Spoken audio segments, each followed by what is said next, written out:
It being 7:04, I'll call the select board meeting for Wednesday, November 19th to order. First up is the Pledge of Allegiance. I pledge allegiance to the flag of the United States of America, to the republic for which it stands, one nation, under God, indivisible, with liberty and justice for all.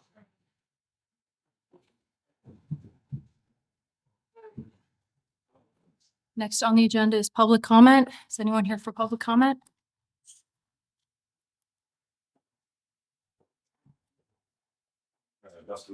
Town employee. So I come before you guys tonight to file a complaint for hostile work environment and workplace abuse. In the past, I've filed complaints behind closed doors. That has gone nowhere. It's been completely ignored. I faced retaliation in return for those complaints. The place has gotten pretty bad. The environment is just very hostile. In February 24, current management was talking about my medical records with another employee. May of 24, current management, when I returned to work after an injury, current management moved me off of my group, which very rarely ever gets done. Specifically to senior members, it doesn't really happen that often. May of 2024, when I returned to work, I was restricted from being an acting captain on my shift. It was said that I needed to get up to date with department happenings. One of the things was check and inject for our EMS stuff. I took those classes. My acting captain's ability was reinstated. To this day, other members on my group have not completed all those assignments. They are allowed to be acting captain's positions, those positions. So it's kind of a direct attack on me. September of 24, I started the process for 111F benefits. During that process, it took me over 6 months to get an answer. My 111F was denied. My question for you guys, has any of you ever held a baby and held that child's hands on to keep it from dying? Because that's what my 111F was for. Mental health that was denied. March 10th, 2025, current management blamed me for the John Power report, the Power report that you all have, that you all ignore. In that statement, more of my medical records were talked about with another member of the department. I filed a complaint about that with Mike Ward. Mike Ward did absolutely nothing about that, ignored every email. 3 days after I filed that complaint, I got a written warning. March 26, 2025, I filed a complaint with the TA, like I said. 3 days later, written warning. Since March 2025, it's been one thing or another. August 8th, 2025, I received an email from HR stating, I've been notified that the management of your department states that you're requesting leave of absence in result of a serious injury. I had an injury. I called in with a couple of weeks of sick time. It was a flat out lie. I never once requested family medical leave. I never requested a leave of absence. I explained that to HR. From that day forward, both HR and current management harassed me about filing family medical leave paperwork. I never once filed that paperwork. I was allowed to return to work. In the end, I was right. I didn't need to do any of that paperwork. September 27th, current management put me under a direct order to attend a meeting with HR for a different investigation. In HR's original email to me, it said, if this time does not work for you, let me know and we'll come up with a different time. I was corresponding back and forth with HR, picking a different time. About a day or two later, I got an email from current management putting me under a direct order to attend that meeting. I attended the meeting. Come to find out, another member of the department got the same email as me, the same time. Let's hypothetically say it was ignored. It wasn't responded to. That member never got put under the same direct order that I got. October 17th, I was put under another direct order. I was in charge of the shift. I was going to be looking at myself working a 48-hour shift, which is a violation of our contract. I contacted current management under the direction of HR to do this. I got put under another direct order to work a 48-hour shift, violating the contract, when current management's son could have worked a 24-hour shift. These, I believe, are the first two ever direct orders on one individual in the department, and it's ridiculous. This current management over the years, I've seen smash TV remotes against the walls out of fits of rage. Threw an axe on a kitchen table and said, if anybody touches my gear or my locker, I'm going to cut their effing hands off. 8/23/21, a junior member of the department was allowed to go into the management office with access to all of our files and submit payroll. There was never a chain of command followed on that date, and it's bizarre that would have happened. That same junior member, as weird as it is, I've seen give the chief management shoulder rubs, belly rubs, all kinds of weird stuff. It's a crazy, hostile work environment. Current management has had guys in the past watch videos of a gentleman in clear pants defecating himself. Current management has stomped on a groundhog and killed the groundhog in front of 3 other firefighters at the fire station. Nothing happened. Like the stuff that happens down there is incredible. Current management has masturbated into a condom, hung that condom on a refrigerator, and called it private semen first class. So this is my official complaint. Anytime I complain behind closed doors, nothing gets done. It gets ignored, and I'm fed up with it. It's an extremely hostile work environment. It's toxic, and it's ridiculous, and something needs to happen. So consider it my official complaint. Thank you for your comment. Is there any questions? No. Good night. Is anyone else here for public comment? Next on the agenda is the fiscal year 2026 tax classification public hearing.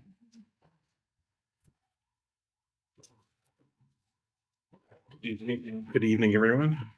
Can you just state your name and your role? David Baird, Principal Assessor.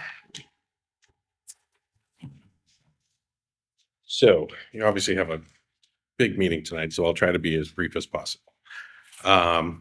Before we move on to the actual presentation, I just want to reiterate and kind of clarify something on the budget. So no matter what we do here tonight, no matter what the assessors do throughout the course of the year, we do about 1,500 inspections a year. None of that changes the budget, which is what we're here to vote, is how we're going to apportion that budget to the different taxpayer classes. But you see a lot of stuff online. I actually have seen assessors say that the classification changes the spending. That's not true, and I just want to get that out there. I know you guys all know that. I'm just kind of stating it for the public, because I do hear a lot of strange things. Anyways, moving on to the classification presentation. If you would turn to page 5, I'm going to take my glasses off so I can see. I'm just highlighting some of the things that we've done over the last year that you may find interesting. So almost every form that we have now can be processed with a QR code. So just put your phone up to it. You can go through. You can do motor vehicle abatements, public information requests. So it's been a really good tool. It's been super helpful. We are also using a new browser, which used to be Mr. Mapper, which we still have, but we have a new parcel browser that's called Data Scout. And with that tool, it's got high-level imagery.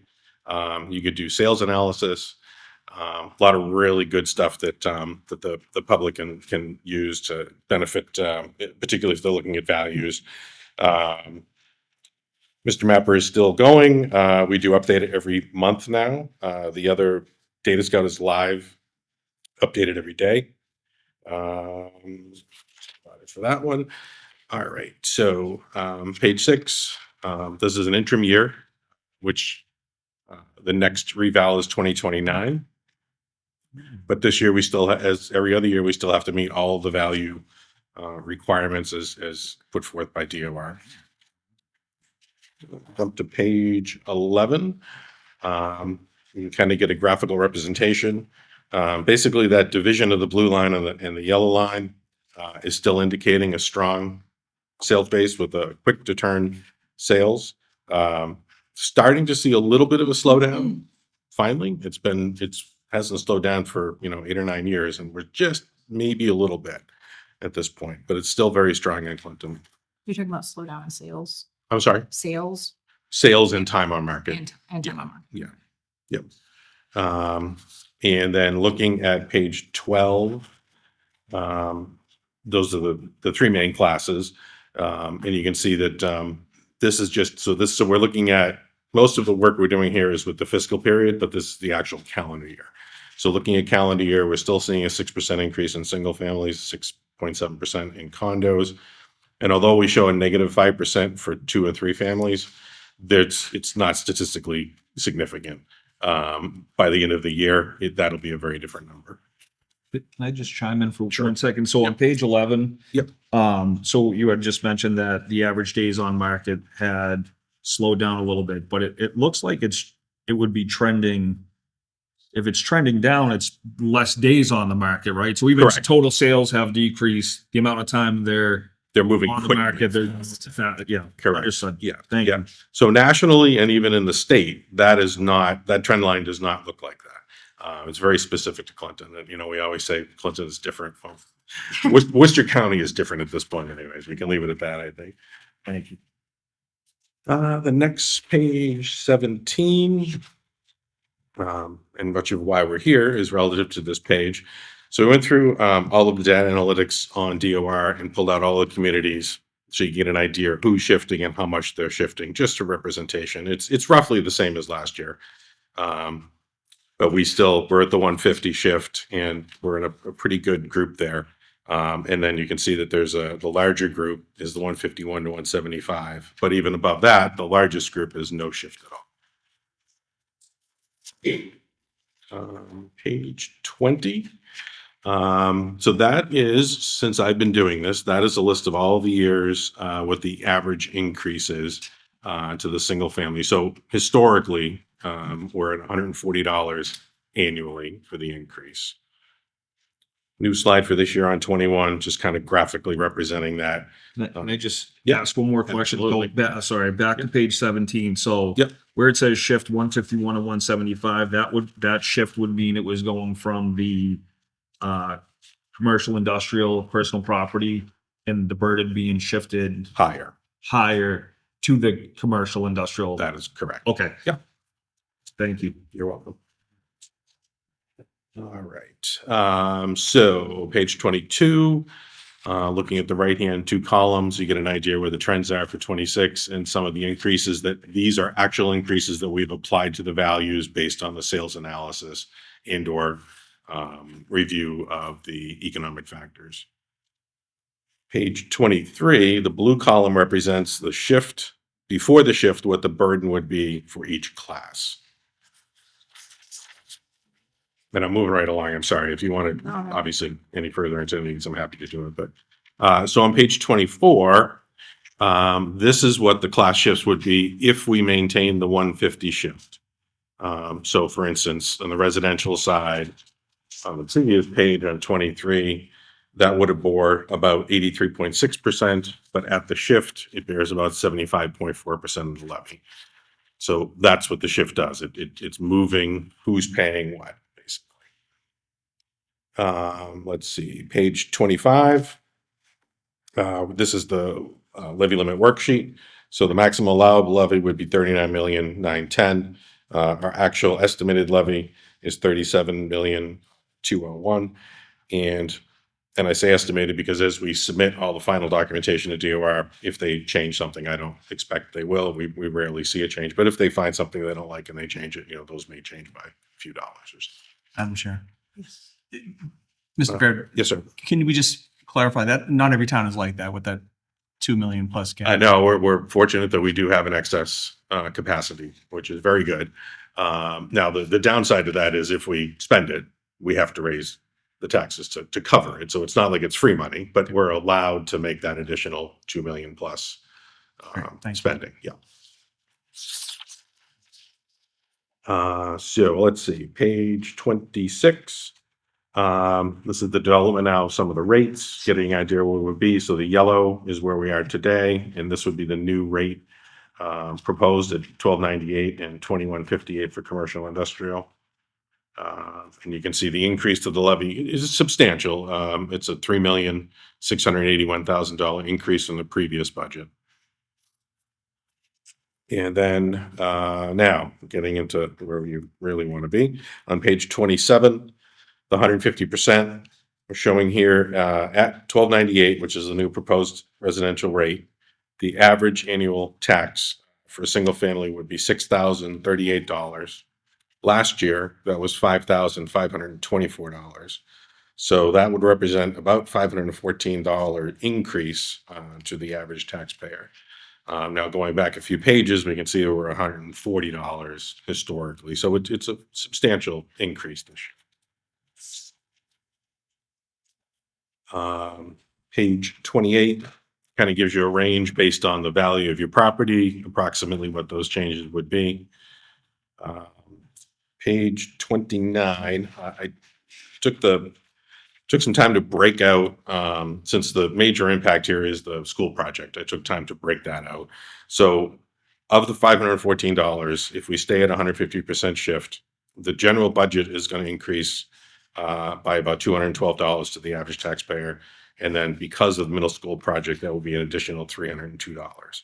So that's where that $514 estimate comes in.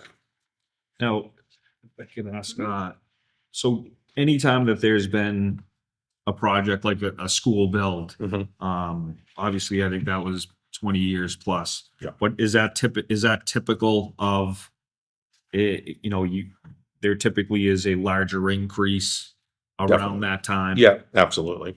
Yeah. So unfortunately, I mean, this is something that's going to carry forward for, I think it's a 30-year bond, Mike, I think. Yeah. So it's a 30-year impact of that number basically. And we've only bonded to date 27 million of the 72 million. So if we look back on some of the numbers that I did originally when we estimated the cost, it's right on track, which is encouraging, I guess, that the numbers were right, but it's still a lot of money. Yep. So, yeah. All right. Page 30. These are actual parcels. And if you look at the two yellow columns, you can see what their taxes were in 25 and where they would be in 26 at the 150 or the other shifts that are presented there. So reasonable increases, obviously. Page 31. This is complicated because you're dealing with it's just not a linear equation because you basically 1.5 times for the commercial industrial side versus the residential. But if we were to kind of pick a point of equilibrium, somewhere between the two green boxes at 148 shift or 1.48 would be somewhat of an equilibrium, and it's not exact, but it's pretty close. So that being said, the data that's leading to the final discussion here on page 32. So your options are, you can adopt a single rate. I'm sure that's not an option that the board is considering. We maintain the shift at 150. We decrease to 148, which is coincidentally the point of tax impact equilibrium, and the recommended shift by the tax classification committee. We were looking at a 2% reduction each year, so that will bring into that range as well, or any other shift. So I've given you limited information as far as the options for shifts because there's a whole lot of data there. I have a full spreadsheet that I can provide any other numbers that you want to see. But I think the one thing in here I maybe didn't highlight was that each shift point is approximately $13. So if you went from 150 to 149, it's about $13 increase to the residential side on average. Madam Chair, what would be the increase, a 1-point increase to the typical, not the typical, but an equal value commercial property to, I think you have a value for the average residential property. If you use that same value, what would the rate shift one point. It would be about $26. It's almost Okay, double almost at the double, 150. right. So yeah, roughly.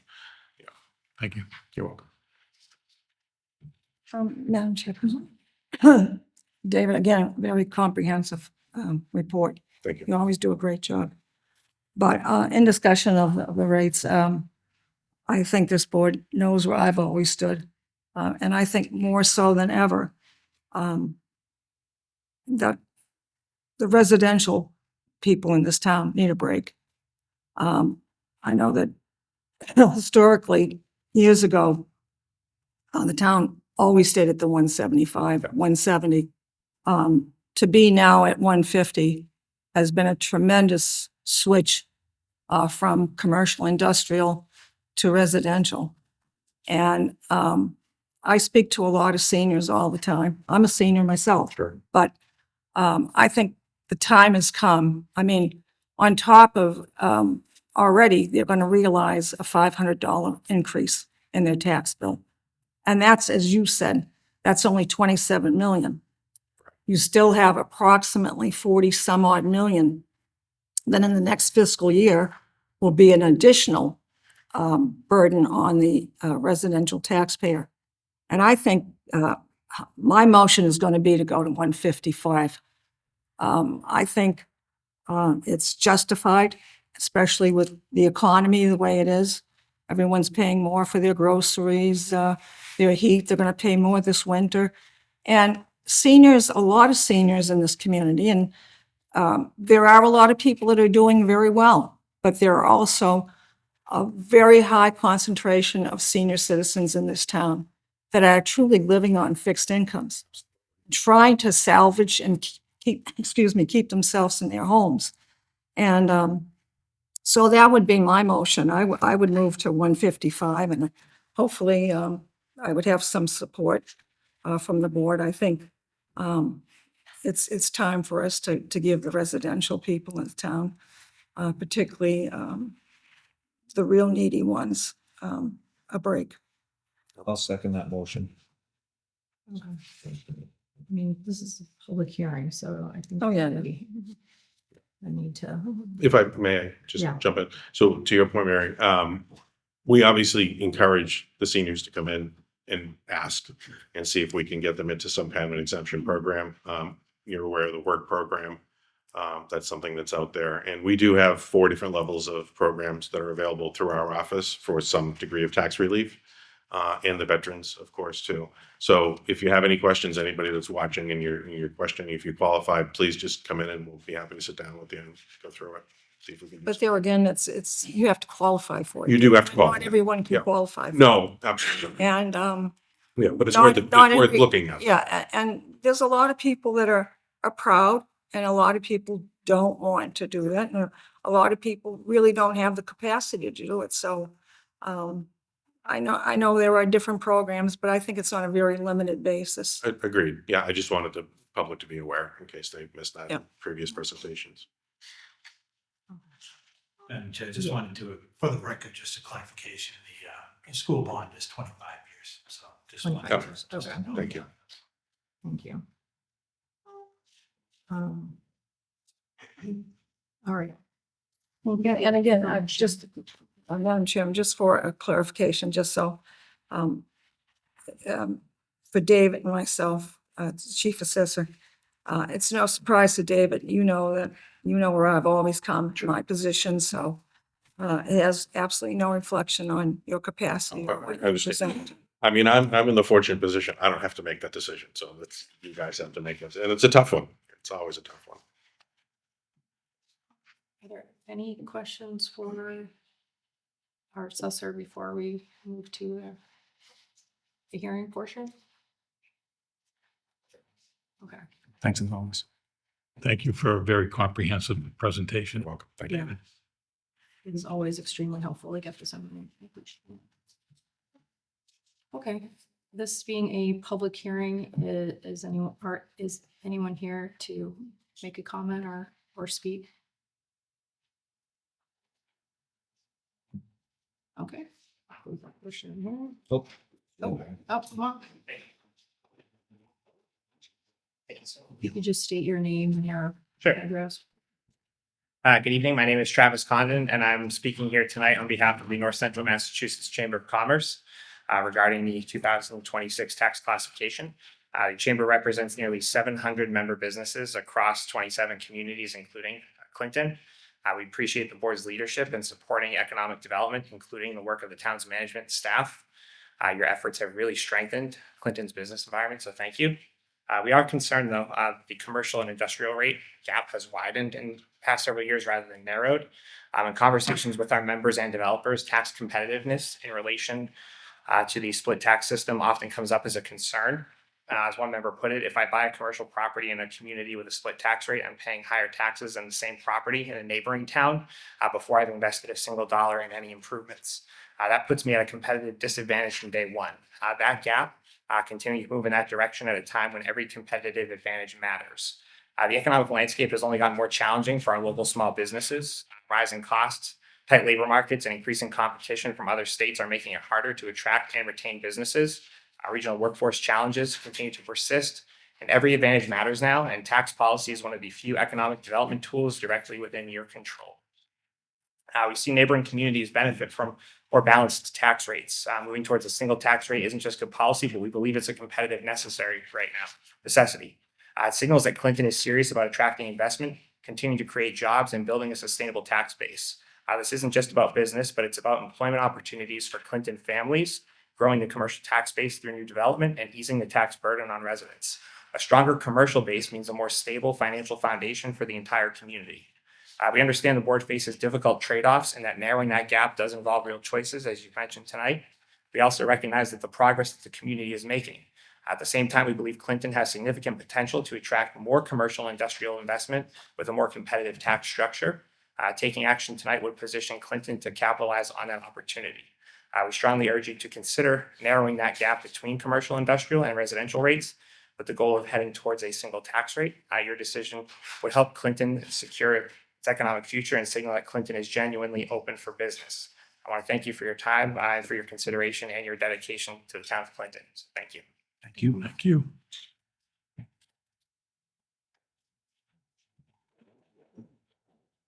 Is anyone else here for comment about the tax classification? We'll close the portion on here. Madam Chair, so as far as the claim that the gap between the commercial, industrial, and personal property rate and the residential rate has increased, that is false. In the last 5 years, it has stayed the same. Okay. In the last 26 years, as pointed out, the commercial, the SIP rate has gone from $32.62 down to $22.03. The residential side has dropped from $16.12 to $13.30. So to suggest that the town of Clinton has not been favorable towards commercial industrial property is, I think, is false.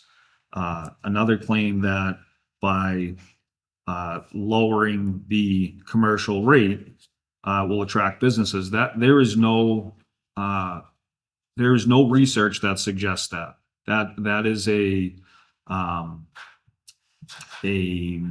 it's unsubstantiated, basically. And I think in looking at the town of Hudson that's neighboring, the gap between their residential and commercial is significant, and Hudson's booming. Now, I understand they have the highway access, which always is brought up. But the point being is there's not a whole lot of vacant property in that area. Now, we have a neighboring community that does have a single tax rate. And when you drive through, there are vacant properties all over there. And they're about $9 less than the town of Clinton per thousand. So I understand it's the chamber's position to advocate for businesses, but the town of Clinton has shown between the $4.5 million investment into High Street, the Community Economic Development Office has several programs through COVID and even before COVID and after COVID to assist these businesses. So I think it's a little bit, I just think it's unfair to suggest that if the rate was to benefit residents, that we're doing a disservice to our the business community, because right now there's something coming up to encourage and promote small business shopping. So I think the town has done, they're very cognizant of driving traffic in foot traffic to these businesses, including funding a parking officer to ensure that there's turnover on High Street, so businesses are not harmed by cars that are parked there all day. So I'll leave it at that, but thank you for your comment. Madam Chair? Yep. Are we open to motions? Are we? Well, Mary made a motion for 155. So this And is, Matt seconded it, and now we're in discussion discuss- on that. I hesitate to start talking because I think we all know what some of us are going to say. But I have to respond to my fellow select member. The impact of the CIP rate of 150 on business is almost double what for the same valuation of property.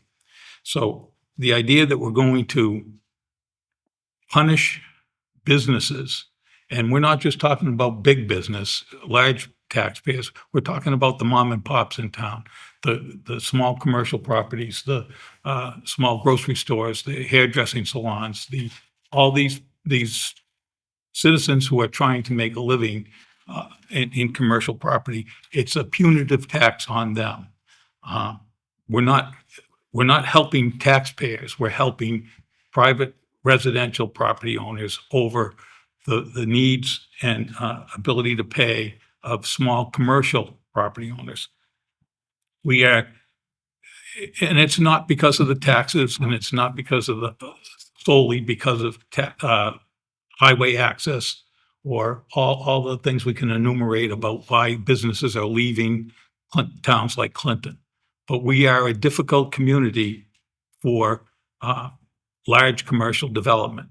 And what's happening now is all of our old mill buildings are being converted into residential property. And when they do that, they're shifting from commercial tax rate to residential tax rate. And just by doing that, increasing the tax burden on the commercial properties, because they're no longer part of that paying group. They're part of residential property taxpayers. And theoretically, they're lowering the burden and the impact on private residential properties. And it's a huge movement. It's not going to change. We're not going to bring industry back into Clinton. And I think we should be doing anything that we can to encourage businesses to operate in town. And I know we have to vote on the motion, but I would strongly recommend that this board consider going to the 1.48 rate, which is equilibrium. It's maintaining the status quo of the burden on commercial property and residential property. And if you truly care, if people truly care about their taxes and they're being overburdened, we're not deciding that here tonight. It was decided at town meeting. And if you truly care about taxes and spending, town meeting is the place that spends the money. And if you want to participate in lowering your taxes and lowering the budget, it's at town meeting. It's not here. And I'd strongly recommend those who care deeply about these tax increases to attend town meeting and vote their heart and their conscience there. And that will cause your taxes to go down, or at least not go up exponentially like they have been. This is not the mechanism or the place to be trying to cut costs. The spending's done down in that hall. So if you truly care, I'd suggest that's where you put your energy and your time. Madam Chair. That all sounds really great, but I think we just heard from our chief assessor that the residential taxpayer is going to see a $514 increase in their taxes. And I think in any way, if we can help them by bringing up the tax rate, it's just the opposite of what you would think, bringing it up reduces the tax for the Right. residential taxpayer. So by bringing it up to give them a break up, I don't know if it'd be for 1 year or 2 years, whatever, because this happens every single year. We set the tax rate for the fiscal year. So that's my position and I stand by it. I'm a strong advocate for the elderly and for people that are having a hard time, and I think we should give them a break, and my motion stands at 155. Any further discussion? Madam Chair. And I would just say, I appreciate everyone. I mean, that's what we're here for. Everybody has their opinion, and I appreciate it. And this is mine, and I'm not going to change my opinion. Madam Chair. I appreciate everything my colleague, Mr. Connolly said, and I support it. Just a little history lesson, to say that for the majority of time, we've been at a higher tax split. I guess that's true, but so people know, the tax split only came into being in, I think, late 70s, 1979. It was a response to 82. Proposition 2.5, which capped the amount of tax that we can raise every year. We can only go up by 2.5%. Otherwise, we have to go to an override or, as we went to school, a tax exemption or an exemption. Sorry. For the 100 years before that, it was a single rate. So what they did was gave politicians like us a toy to say, well, we're going to give them a break, and just shift it on to people who don't vote. I don't know if McDonald's or Hannaford or any of the garages voted for the schools, but I'm pretty sure everybody up here did. So I just think to say it's always been that way, it's always been that way since they let us cheat. So I'm just trying to get it back down to normal. And I'm proud of the work we've done in the time I've been on this board to get it from 162 down to 150. And I'd love to go down another 2%, especially if 2 points, if that gets us to that middle point where everybody's taking the hit the same way. That's all we're trying to do here is spread this out. I think what we've done since 1982 or whenever 2.5 came into existence is pushed it all on the businesses, because what are they going to do? They don't vote. We can say to our constituents, look, I helped lower your taxes, reelect me. And that's what people are doing. So I'm going to say no to this. And Chair, just one small follow-up point. And I certainly, I've heard Mary Rose and she's heard me plenty of times on this topic, and I respect her opinion. And I agree that if we maintain the 1.5, taxes would go up $500 on the average residential property taxpayer for all kinds of reasons. But at the same time, they'll go up over $1,000 on the small commercial property owner. I'm not talking about the big warehouses. I'm talking about, like I call it, the mom and pops, the places where you go in and get your groceries, or the liquor store, or any of those properties. Whoever owns them, they're not going to absorb a tax increase of $1,000. They're going to put it on the vendors, and the vendors are going to put it on you. So just to be clear, that's the impact. 500 on personal property taxpayers. It's going to be 1,000 on the commercial taxpayers, as it is. If you shift up to 5.4, I think that was the motion. 5.5. 55.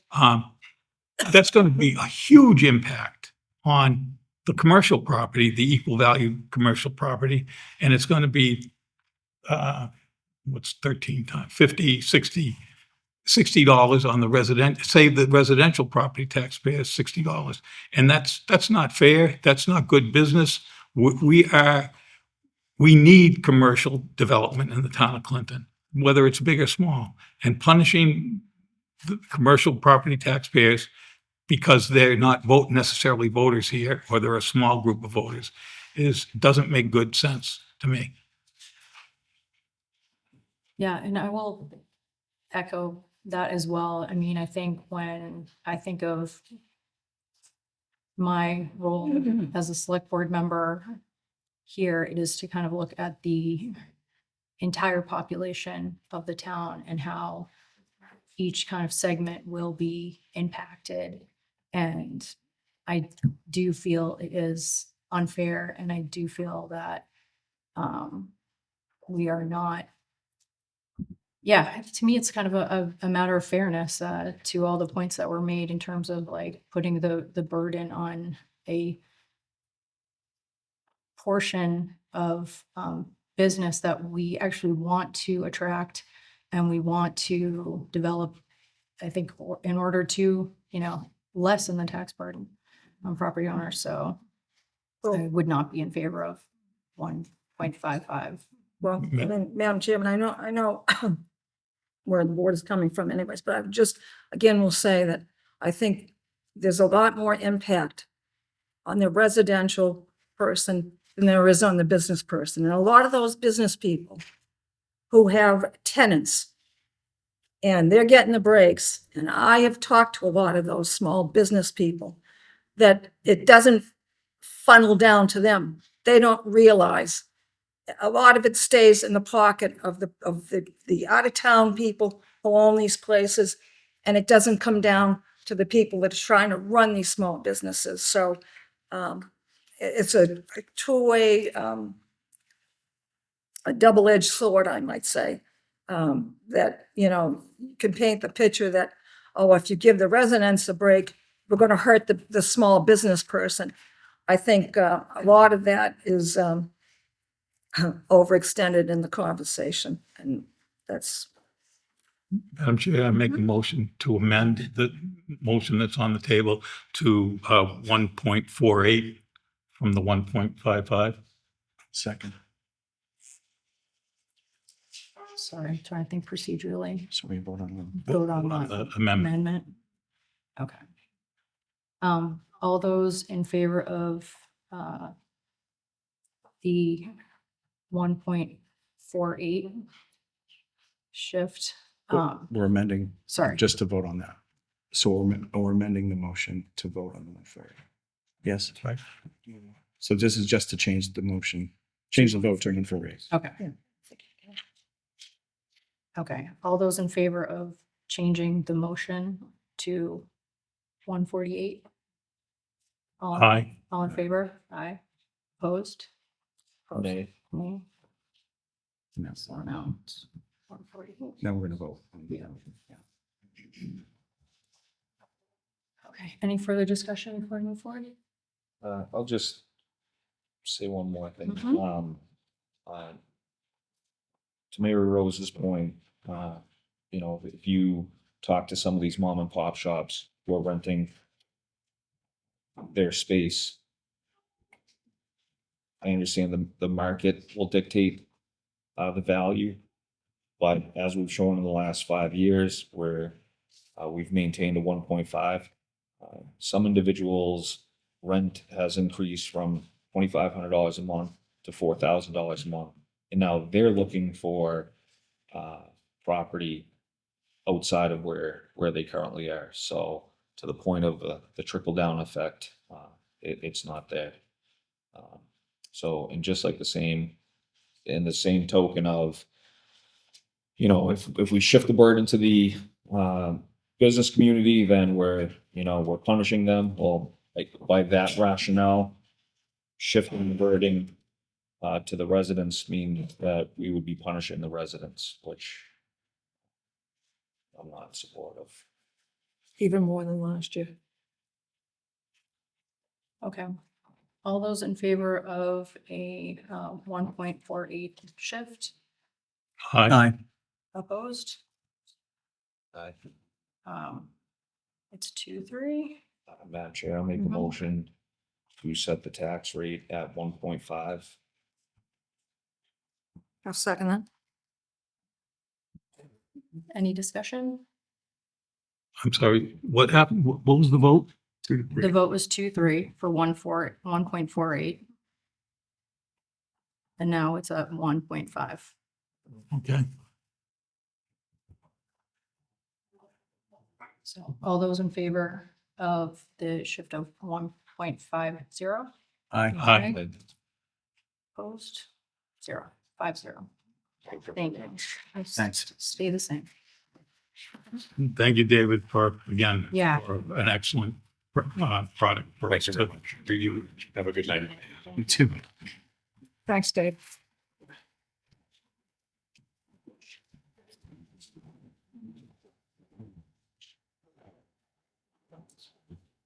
Okay, next up, we have the library director with a project update on the Bigelow Public Library project.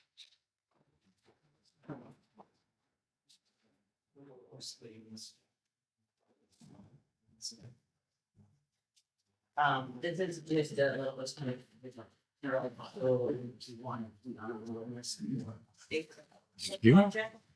I know. If you you're all could- on the camp- sorry. The OPM. Sorry, yeah. Oh, I if you gotta just start at the beginning. State your Sorry. name and your- Marie Lachart, Library Director. Dan Pilata, Project Manager, Um, B3. So I just handed out postcards with the information about the upcoming, there's a community forum, just a public forum with the latest info on December 9th. And also you can get on the mailing list if you want to be kept up. If you get, it's not enough to see me here, you want to hear it on an email. But Dan's gonna talk about some stuff that is, I just want to give a quick update where we are. We have been receiving feedback from the residents on the forums that we have had. And you have a really good engaged community. We've been getting a lot of comments. The project at this point is completed the survey on the site on Chestnut Street. And we're in the process of doing the borings, geotechnical borings, which are required. There's a list of things that we need to do for the programmatic submission for the MBLC, and we're working our way down that list to be ready to submit in December with the design that the permanent building committee has been working on with the library trustees. So that design will be the design basis for the grant that the town will receive in March. And when the grant comes in March, obviously, if the town chooses to fund the project going forward and get fully designed and developed. So, and the design that is submitted, like the design with the school, can change and be tweaked a little here and a little there. So we're working on, we've worked on, 12 or 13 different design schemes with input from all around. And they're focusing on scheme 7.4 right now, which is a design that has a driveway on the left side, parking in the rear, and a split level entrance coming in from the rear to have a fully accessible building. Just wanted to make sure if you saw trucks out there, you weren't wondering what was going on. Wanted to make sure that you guys knew what was going on. So, and the borings are Monday. borings. So there'll be a little machine drilling holes. Any questions? Madam Chair, we have a lot of residents from Chestnut Street here, so for them to be aware as well too, that there'll be activity on that site where they'll be doing some work next week. So Right, it's 239, Justin. Should take a day or two. Is there a way to sign up for the updates like on the website? Yeah, you can go to our website and it always just join the mailing list, Great. or you can send me an email. And I'll- Yeah, okay, yeah, just wanted to let everybody know.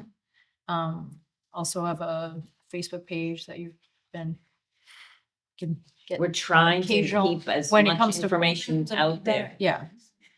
Great. Any questions before they depart? All right, thank you so much. Thank you very much. Good luck.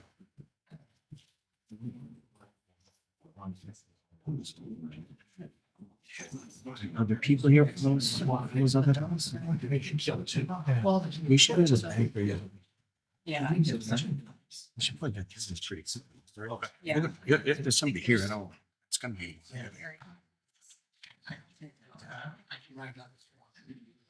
Okay. Next on the agenda is LP gas storage tank public hearing, 150 West Boylston Street. The select board received an application from DeLeo Gas Inc. for a license to store 6,000 gallons of LP gas and a 6x1,000 above ground storage tank license on property located at 150 West Boylston Street. Good evening. Hi. How are you? My name is Paul DeLeo from DeLeo Gas, located at 630 Sunderland Road in Worcester. We're here tonight for the application of 6 1,000 gallon above ground propane tanks for temporary heat for the Clayton Middle School. So all these tanks will be in one location on the property, protected with Jersey barriers, crash protection, because it's an active construction site. Is projected just to go through this heating season. There'll be 2 temporary outdoor propane heaters, which will be blowing into the building to keep them on track with construction of the project. Mostly to keep the materials at a certain temperature when they're getting installed in the building. So we've been contracted with Fontaine Brothers. We do a lot of their temporary heat across the state. So this is a very common setup. Once we go over 2,000 gallons, a public hearing like this is needed. I did go to Chief Lute's office, had a discussion with him about the project, answer any questions that he had, submitted a site plan to him for his review. He didn't seem to have any questions for me at the time. Projected install is probably about a couple of weeks out, where either Chief Lutz or his fire prevention officer will go out, inspect the propane tanks, make sure they're up to code, and we'll also be pulling a gas permit with a plumbing inspector for the gas lines to ensure all those gas lines are installed correctly and the heaters are installed correctly. Madam Chair. So would this be 100 West Boylston Street? That's 100 is Yeah, that's what it is on the the application. middle, is the middle 150 school. That was cheaper than new middle school projects. Bad on the. But that's 100 West Boylston, 200's next door at the high school. I think they confused 150 School Street as the landowner. Okay, so it's 100, yeah, 100 West Okay. Boylston Street would be.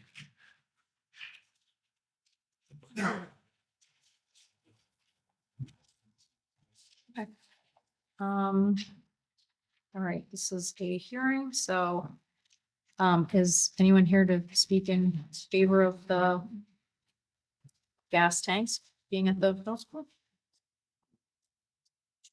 I'll close that portion of the hearing. Is anyone here to speak in opposition of the gas heating tanks being at the middle school project? Okay.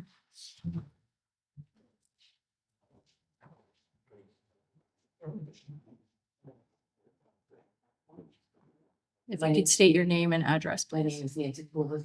I live at 2 Dyke Drive in the neighborhood, South Main Street. Mhm. Just curious, where is this tank going to be located? And is there any problems with that neighborhood that we can foresee? Or is this just you just said temporary? This is just temporary through the winter season. Just for this winter season? The barrier of trees that are there between our neighborhood and the school is a godsend right now. And just want to know the safetiness for our neighborhood. If there's any concerns there at all. So the tanks are gonna be located about 25 feet off of the school building. Okay. It's kind of in a Y, it's gonna be kind of in between 2 separate buildings. Not sure in relation to where you live, if you can see that would be in the proximity of. But it's right close to the school. It's close to the school building, building, yes. As opposed to the neighborhood. Correct. Okay, that is my question. Okay, Thank you. thank you.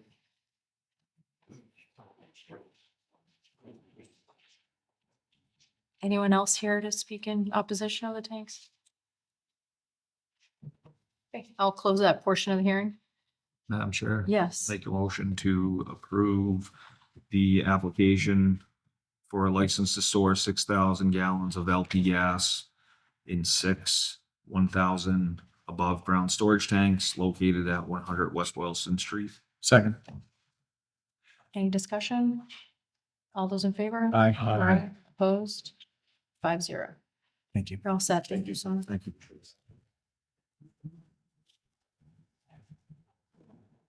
Okay. Next up is an issuance of a new liquor license for 52 High Street. But I am told that we are going to continue this hearing at the request of requestor till 12/17. Michael.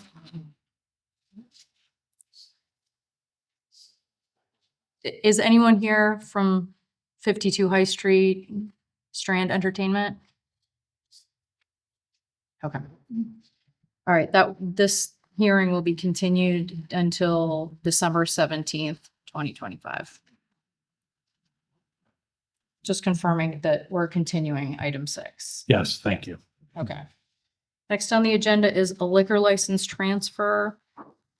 Public hearing for 1175A Main Street. The owners of the merchant are requesting transfer of the all alcoholic package store liquor license from KOSL or KOSL Inc. to SD Liquors LLC with Stephanie Palma as manager of record for a premises located at 1175A Main Street in Clinton. Hi. Hi, good evening, Madam Chair, members of the board. My name is Tom Miller from McDermott, Quilty, Miller and Hanley in Boston. I'm here on behalf of SD Liquors. I'm joined by Seth Simeon, who is a consultant to the project. Unfortunately, Stephanie couldn't be with us tonight due to other obligations. She wanted us to express her gratitude in you hearing this matter tonight and looks forward to hopefully becoming a business owner here in the community of Clinton going forward. Stephanie and SD Liquors are, as you stated, are applying to transfer the license currently held by Steve and KSOL or KO acronyms always screw me up. The current licensee to them. There are no proposed changes to the way in which the store will operate. Name is staying the same. The operations are staying the same. It just will allow her to take over a long existing business in the community to continue to provide that amenity to the community and allow it to continue to flourish and thrive here. She's experienced in the industry in the sale and service of alcohol. She's worked in many different restaurant settings. So she understands the responsibility of making sure that alcohol is sold and served. In this case, there will be no service, but sold to people who are of both the appropriate age and the appropriate sobriety. And so this is not a new experience for her. She's TIPS trained. She's a U.S. citizen, so she's qualified to act as a manager of record here. And she was of good character and fitness to hold the license as well. She understands both the rules of the ABCC and the laws of the Commonwealth for the sale of alcohol. Seth, who is joining me tonight, has more than 15 years of experience in the package store industry. He's going to act as an operational consultant. He understands this business specifically. If the board approves this application tonight, while we're moving through the process, Stephanie's going to work with Steve, the current owner, to understand this specific location, the intricacies and benefits and challenges here, so that she, if the board approves and the ABCC approves, she'll be ready to hit the ground running on day one of her operations. One thing I will mention that wasn't necessarily part of the agenda is, as part of this process, in order to fund the purchase, the license, we are requesting a pledge of the license to the lender here. His name is Brian Duda. He's supplying the loan, the money for the loan to purchase the business. So pledge is part of this as well, to secure that interest in the license, to secure his investment in the license through the law. So You have a long agenda tonight. You've already had a long night, so I will wrap it here and we would be happy to answer any questions you have. Any questions at the moment? Nope. This being a hearing, I will open the hearing up for anyone here to speak in favor of this liquor license transfer.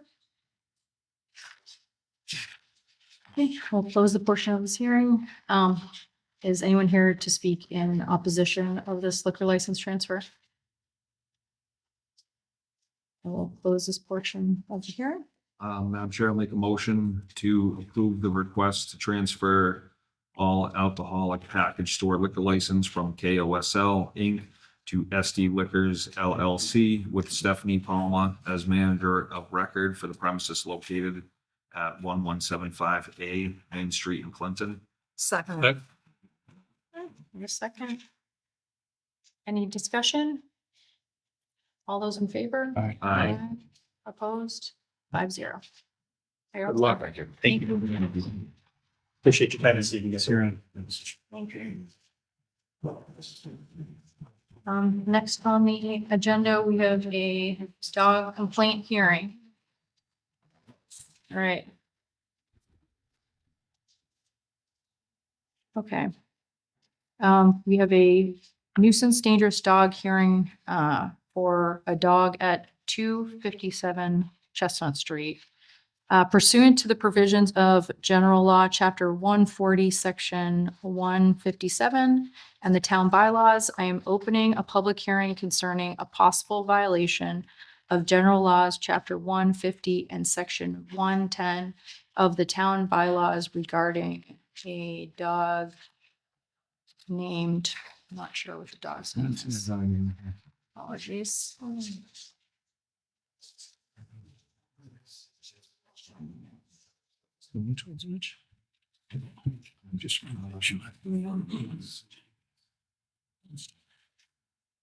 I didn't see a name. in it. Name, I did not see it either. Uh, Name TBD, 1 second. Owned by Linda, the dog owned by Linda Lapointe at 257 Chestnut Street, Clinton, Massachusetts. This hearing will be conducted in 5 phases. First, we will hear from the complainant, Paul Nolan, on the basis of the alleged violation. Next, we will hear from the town animal control officer as any investigation she has conducted regarding the alleged violation. After, we will hear from the dog's owner. The owner or its counsel may present a response to the allegations, the ACO's investigation, and may ask questions of the complainant and the animal control officer. Then we will entertain testimony from any other witnesses with respect to the alleged violation. The board will have the opportunity to ask questions with respect to the alleged violation and solicit the input of the animal control officer. The board will then deliberate on the information presented and consider whether to continue this hearing or render a discussion. All testimony and questions should be addressed to me as the chair. All testimony at this hearing will be under oath under the penalty of perjury. It's not even fine. All right. Okay. One second. Okay. Anyone who plans to testify in this hearing, please raise their hand. Okay. Keep your hands raised, please, sir. Do you swear to tell the truth, the whole truth, and nothing but the truth? So help you God? When recognized by myself, we'll have you state your name and come forward. So, 1 second. First, we will hear the complaint from the complainant, Paul Nolan. I ask that Paul Nolan please come forward and present his complaint. Make a point, please. Just that the complainants are everyone here. That's, yeah, so So. we have kind of a primary complainant? No? In the letter that was submitted, there was a list of names and every one of them, all of those people are the complainants. So would you be other witnesses? Would you fall under the category of other witnesses? I'm just making it clear that we are all a complaint. Yes. Michael, do we receive one complaint from one person first and then a series of complaints following? Yeah, initially we'd gotten one complaint from, Mr. Nolan, and then we had gotten a packet with the petition and then other complaints attached with that as well too. Yeah. Okay. So according to this, we'll hear from the first complainant and then we will, section 4, we will entertain testimony from any other witnesses with respect to the alleged violation. So you'll each have an opportunity to come up and speak if you'd like. Yes. Do you have the name of the postmaster on there? Yes. Okay, he's, I don't know, he's probably the main complainant. Because our mail has been not delivered on Yeah. Chestnut Street. And Well, that's- yeah, why don't you, so there's a microphone here, so we need you to come up. If you could say your name and your address, please. Sure, Paul Nolan, 240 Chestnut Street. The dog in question has been many times not on the leash, and as you'll hear from the postmaster, I assume he's here, has caused bodily damage.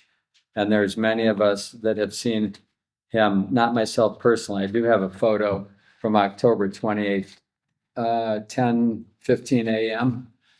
Of the dog in question who is on the property where the library is going to be built.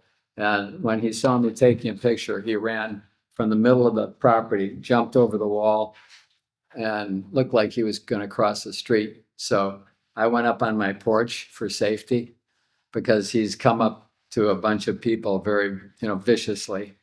So I don't know if you want to put this in a record or something, but it's right here to look at. Also, could I read one sentence from, there's quite a few websites on the internet about dog attacks, and there's statistics back into the 1800s, but this one, could I read it as just one sentence? About this dog attack No, about dog attacks, in to show general? the seriousness of dog attacks. Okay. Okay. This is from dogbite.org. They have the statistics for back in, I think, 2005. In the 15-year period of 2005 through 2019, canines killed 523 Americans. Pit bulls contributed to 66% of these deaths, and that's the dog we're talking about. It's a pit bull. Have contributed 2/3 to these deaths. So we take this very seriously. There's a lot of people. We live on the street. There's people coming all day with little children, babies. We have grandchildren over. So this is very serious to us. Mr. Nolan, can I see the picture of the, Can you see the picture? can I see the picture? Yeah. Yeah. Do we, That's from mine. I did have another picture months ago of the three pit bulls in the same thing, running all around without a leash. Madam Chair, Yeah. hold on. I've read the complaints and I appreciate everyone's being forthright. Do you mind sharing the complaint just to put it on the record here, just so people know what you're accusing this dog of doing? Well, the complaint is, having been so much causing damage, he's running loose. Anytime he could attack anybody. You'll hear from other people the damage. So he didn't. So it's just running loose. yeah. Can we Running just speak? loose without a leash, Oh. and it Yeah. gets known he's a vicious dog. Can you So- just give an Can you- example of the yeah. vicious? Sorry, you go on. No, when you say, Running loose and being vicious are two different things. We're just trying to, We have quite a few neighbors that okay. are testifying to him.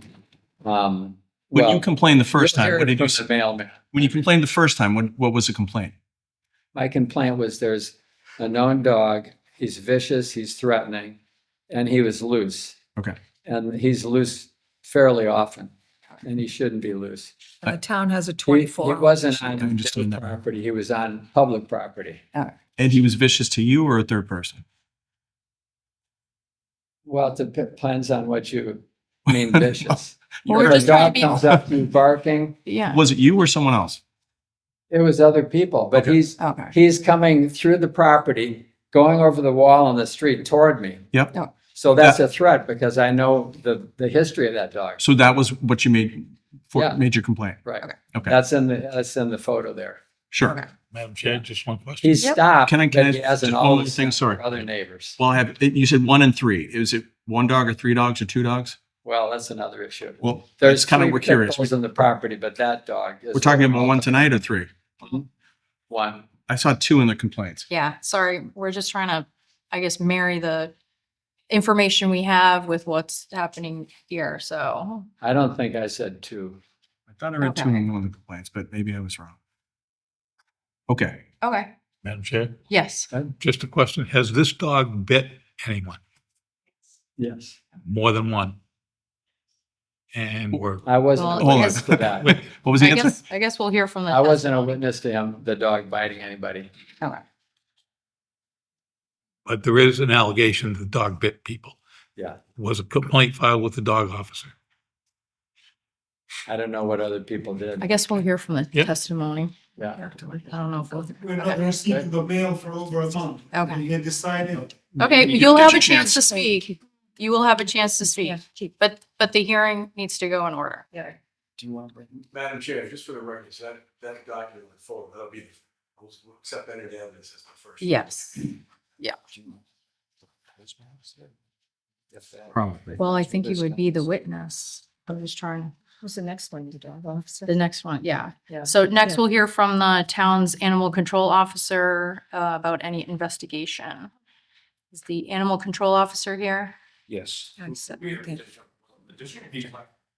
Yes, yes, we've been through that 2 times already. Nice.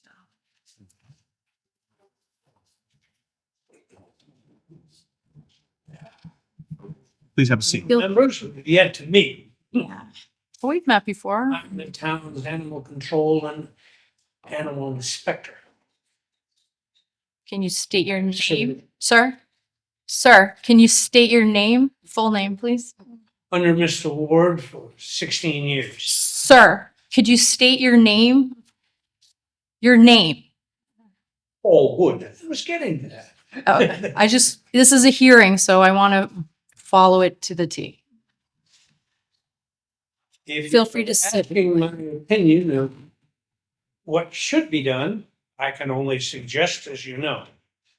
Can Well, I whoa, have whoa, met whoa, whoa. myself. So, hold on, not your opinion yet, but has there been an investigation based on these?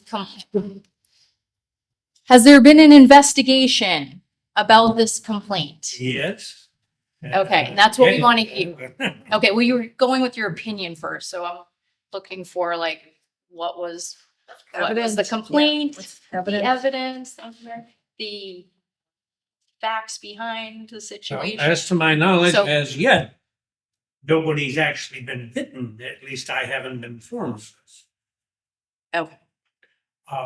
Can, Harassed, charged at, yes. can we hear? I'm getting to it. I'm sorry. I'd like to first put forward to all of you that we're not talking about a dog's fault. It's the owner's lack of training to the dog.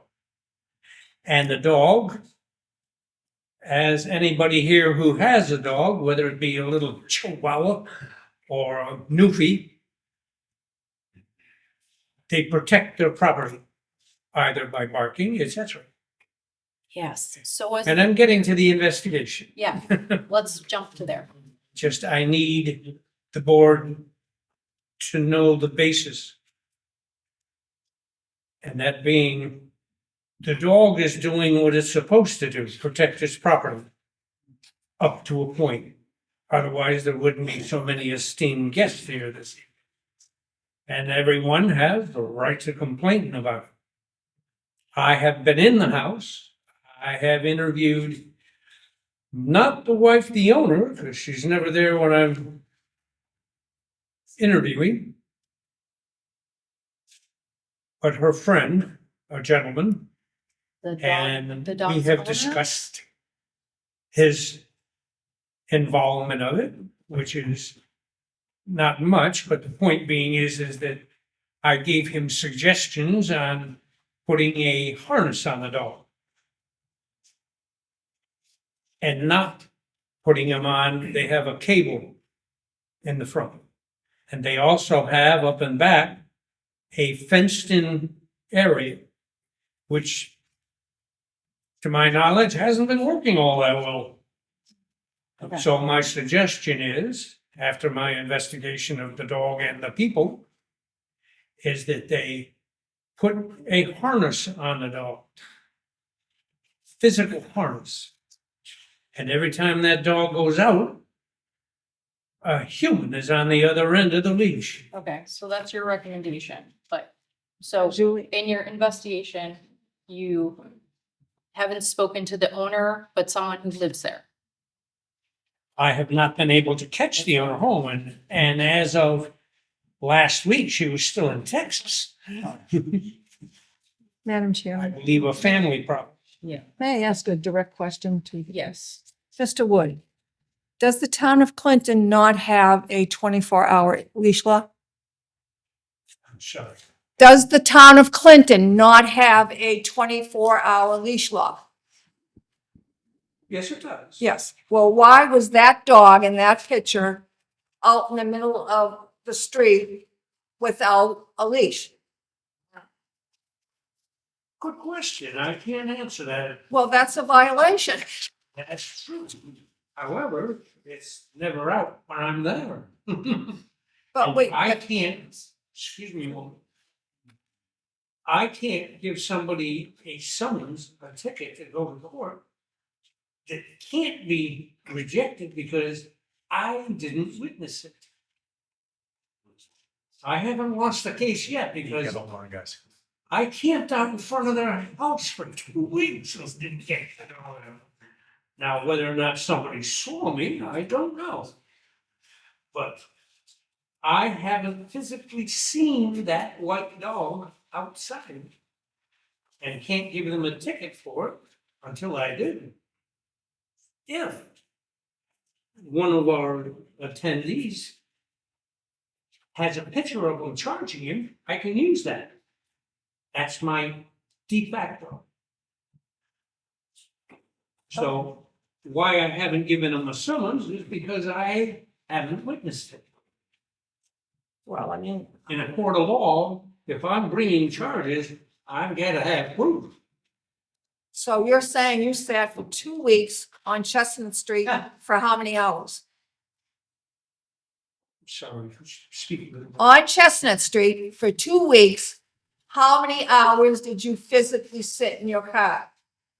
Well, on and off, it was probably mostly more than 8 hours. 8 hours a day? For 2 weeks? Because I knew this was coming. Eventually.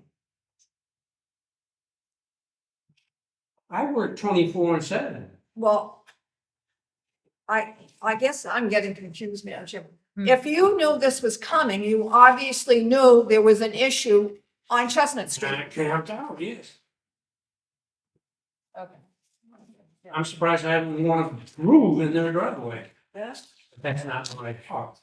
But then they can see me before I come out, before they come out. Well, Okay, yeah, go ahead, Madam Chair. yes. I think next we're gonna hear from the dog owner, so. All right, thank you for that information. Thank you for the information. Thank you. But next part of the hearing is to hear from the dog For owner. the rest of your question. I've been actually investigating him for the better part of 3 years, because they used to have a black dog. And we had the same problem with that. Anybody here remember that black dog? Yes. Yes. And I wasn't able to catch that out either. Now, when I walk up to the door, the dogs charge the door, and twice the doors come open, which is one of my statements I'll make later. All right, the storm door, because they leave the inside door open and have the storm door. Problem is, it has a standard storm door handle. So I don't know whether they intentionally hit it or not, but when they charged the door with me on the other side, they hit that and it comes open. But of course, if I'm standing there, all I do is hold the door closed. Oh, We Okay. can't have any of that. But, okay, I'm sorry. no. I'm talking about. We're gonna move on. to Okay, the we're, next yeah, part of we're the in, hearing. yeah, we're moving on to the next part of the hearing. So, So we'll come back to you. Thank you. Okay. Thanks. Next we'll hear from the dog owner. Is the dog owner present? Okay, you could come forward.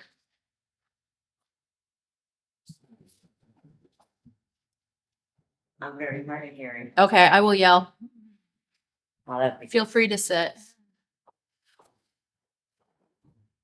If you could state your name and address, please. Linda Lapointe, 257 Chestnut Street, Clinton. Amanda Lapointe, 253 Chestnut. Would you like to make a statement about the situation? Yes. Okay. So there's a few things. So there has been multiple dogs on this property. At the moment, there are only 2 dogs left. When he was talking about the first black dog, his name was Buddy. He was put to sleep because of his age, and they talked about the storm door, and it was loose. You could push it and it opens, but that has been fixed. That's been fixed. The dog that's in question now, Lola, she's a rescue. We just got her less than 6 months ago. She's a very small white dog. She was able to get out through a cat window. So my mother had to replace the cat window to make it smaller. So she couldn't get out of it. And then there is a pen, a fencing area in the back. The dogs do not get out of that area. So there's no issues with that back pen. And Lola, she has slipped her collar, but we have gotten her harnesses now. So like when she's on the lead, there are leads in the front and the backyard. She can't slip the collar anymore. We are taking, steps because there has been incidences, and you'll hear later on too. I don't know if I will be able to speak again after everybody else does. Would that be possible, or is this my only moment? Is like in respect to the allegations or? Yeah, like because Yeah, like a rebut, yeah. yeah, I can. I. Why don't you cover everything now, Yeah. just in case? Well, there has been incidences, and so there, like I stated, there's been multiple dogs, and I feel like people get these dogs confused. So now there's only 2 on the property. There's a brown dog, 0. There has never been any incidences with him, and if he has his ball, he loves his ball. If he has his ball, he'll stay right in the backyard. Like he likes his tire in the ball. He's never ran across the street. He's never charged anybody or barked at anybody. He's very attentive to his ball. As long as he has a ball, he's fine. There's been no incidences with him. And then Lola, she's the new dog, the new rescue. She still needs some training. There has been some adjustments we had to make for her. And then so the other dogs, right? So there was Buddy, the one that was put down for old age. There was another black and white dog. His name was Jax, and he was a really big boy. He looked scary, but he was a big baby. So the dogs in question though are just Lola. Lola and 0. I don't know. I didn't hear anything about 0. How many white dogs do you have? There's one white. Okay, I think that's the one we're talking about. Okay, so the other dogs. Because I feel like there's gonna be people are gonna bring up the other dogs' issues. Is that the dog? Yeah, that's Lola. Okay. And then for the record as well,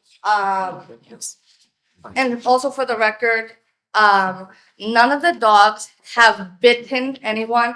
And I mean, I don't know if anything's gonna come out that she did, but if there's allegations that she's ever bit anybody, I would like to see maybe proof, like a picture of the bite or hospital records or anything like that, because there has been there was a post on Facebook about a dog viciously attacking the mailman, and the dogs never viciously bit or attack. Like, yes, he approached him, barked at him, maybe charged him and barked at him. And I heard that he might have fell over and hurt himself, you know? But Jack's never bit anybody ever in his life. Oh, we're talking about Lola. Okay, well, Lola, That's the one we're talking about. yeah, Lola, sorry. Madam So, Chair. as I understand, I don't think she has bitten anybody ever. Madam Chair, you don't think, or did you? Yeah, no, did you I've see- never seen Did you see never. the dog interact with the postal worker at all? No, Never. no. Lola, no. And I just got her. She's a rescue. And like she said, like, yeah, I'm not a trainer. You know, I'm doing my best. You know, I got some books. I got her the e-collar. I got her the harness. I have the line. I think I maybe need to make it a little shorter because it goes all the way almost to like The the edge. sidewalk part. So it's kind of close. So I think I'm going to shorten that. We have that built-in fence part now. You know, I'm doing my best. You know, yes, I've had incidences and I feel like all my dogs have been rescued and you know, I feel like because of the first one, you know, now they're just judging me on, Oh, no, we're just talking about. I know, but I'm talking about the neighborhood. Don't worry about them. Okay. Talk to us. But Lola's rescue and, you know, she's young, you know, she went through a lot in her first year of life, you know. She's a good dog and she's fearful, you know, so it's I don't really see her going up to somebody. I see her barking, like, you know what I mean? But I couldn't imagine, but I'm not gonna say she didn't or whatever, but you know, I'm doing everything I can to make the situation better. Madam Chair, you both mentioned incidences. Were you witness to any incidents? Have you seen the dog charge up to anyone? Sorry. No. You've never seen the dog charge up to anyone? No. But you admit there were incidences. So Yeah, how do you know there no, were with incidences? the other dogs. We're just but talking about then- Lola. oh, Right. Lola. I know she has gotten out. Yes. She has escaped. Uh-huh. She has gone loose. Yes. And how'd you get her back? Like you would never think she could get she out. comes this- back. She doesn't like take off and run away, but she stays on the property. She, Yeah, I or couldn't maybe like, believe she got out. It's a doggy door, right? But I have it in my window for my cats to come in and out. I couldn't believe she squeezed out of it. So I got a smaller one. and she has a harness now too. And Madam Chair, if I could interject, and I appreciate both dog owners being here tonight. It was brought to my attention 257 Chestnut, so that's why we sent notice to Linda. However, I was notified today, I think the post office had contacted the animal control officer. They didn't contact my office. So I heard today that post office is concerned about the other address, 253 Chestnut. Who was So- there? And Th- so- is that where zero? Yeah, that's where Amanda lives. So the mail, and you'll hear testimony that mail has not been delivered because of these incidents and people have to go to the post office to get their mail. And I thought by having this hearing and working with Linda to work out a resolution, but now I heard today that the post office said there is also a concern with the 253 Chestnut Street. We did not provide notice to Amanda, so, That's okay, to I'm here. fairness to her. But I don't know if the post office is going to be reinstituting mail if the whole situation isn't addressed. So I just wanted to put that out there. And I just like to say I'm sorry for like the inconvenience, you guys about the mail and stuff, and like you've really just tried. So I know there's been incidences and there's been multiple dogs on this property, but like we are trying, and I'm sorry that like none of this is personal. Okay, we got to keep it up here though. Yeah, Everybody's so- addressing us. Okay. There was- Is there anything else to, I think you've summarized it all, so anything else? And Nothing unless other facts are brought up that like we weren't able to discuss because we're trying to keep it strictly to Lola. If something else gets brought up, if I could turn to it. okay. Not to skip ahead. Is there a dog at your place? Yes. What kind of dog is that? Uh-huh. He's brown. He's a little dog. There's never been any incidences with him. He's not little. I shouldn't say little today. If I said little, he's not little. I know what I wanted to say. When the dog officer did come to my house, because I was at my daughter's in Texas, and like Lola like barked and kind of went out, but didn't go right up to him. From what she did, she barked, like she would do Like you something, but she said. didn't do anything. Yeah, You know, he's been in the house with the dogs. He's met the dogs. When he came in, that's what I was told. I wasn't there, but All right, thank you. I thank you. And again, about everybody. Okay, we will now entertain testimony from other witnesses in respect to the alleged violation. Would you like to step forward? Can you state your name and address, please? Hello, Eric Doyle, 256 Chestnut. I'm Kathleen Doyle, 256 Chestnut. So just to give the facts that I'm personally observed first. It was probably about a month ago. I lived directly across the street. I was going out to my car, actually Carrie's car, and the dog, the white one, was not on a leash. That's apparently Lola. That dog was not on a leash. That dog came charging across the street, went across the street and stood in front of me barking and snarling. It was coming at me. It had, from what I could see, it had every intent of attacking me. I had no choice to stand my ground. And I stood my ground, hollered the daylights, but it was snarling teeth and it was charging at me. And then it slunk away. And that has happened more than once. Another incident that I was personally witness to, the dog had chased someone else's dog across the street onto our side of the street. And it was a woman, I don't know who it was. The woman yelled, "Keep your dog on a leash." And one of the residents of the property said, "I don't have to keep it on a leash if it's on my property."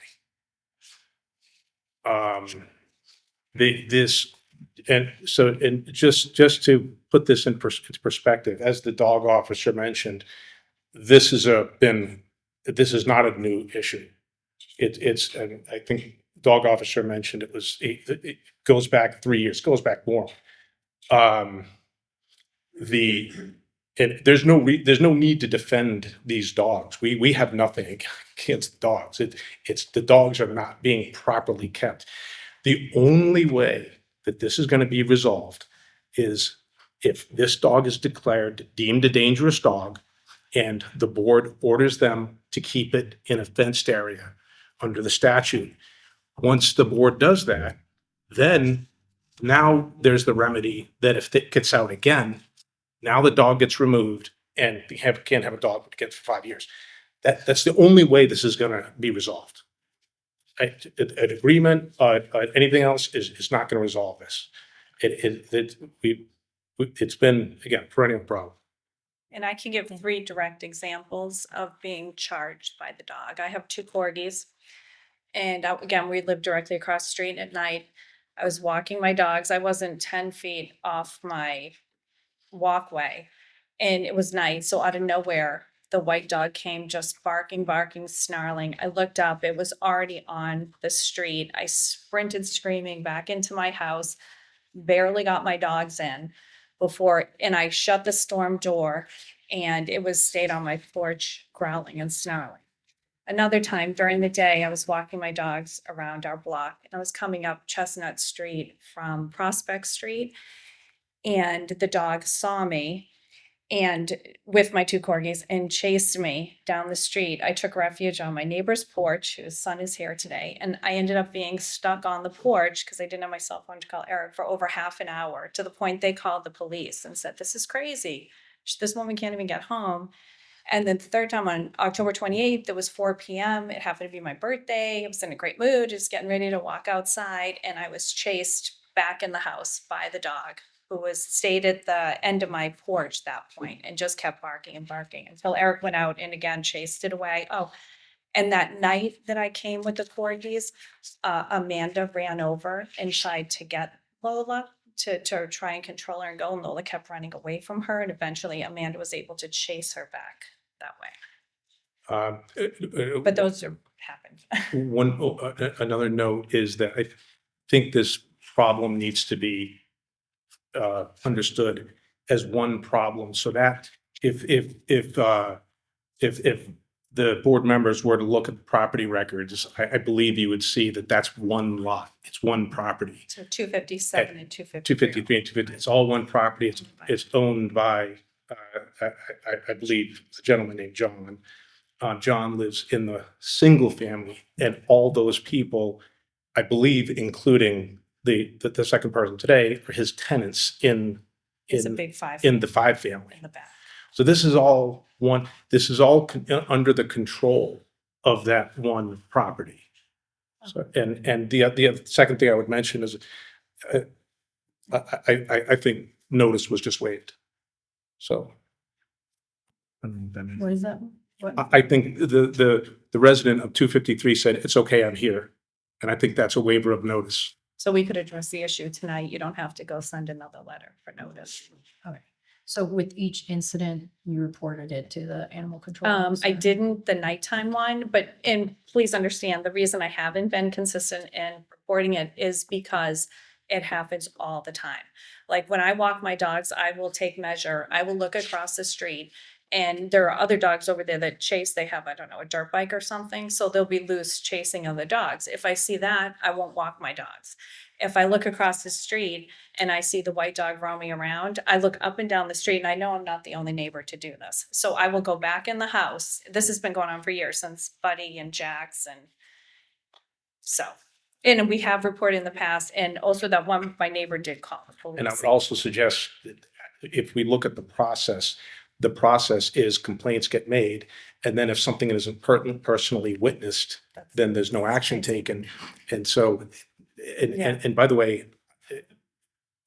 I was never spoken to in the investigation. And I would, the rest of the people here who are all here because of this complaint, I would. Well, we're just talking about you. Yeah. They can talk about them.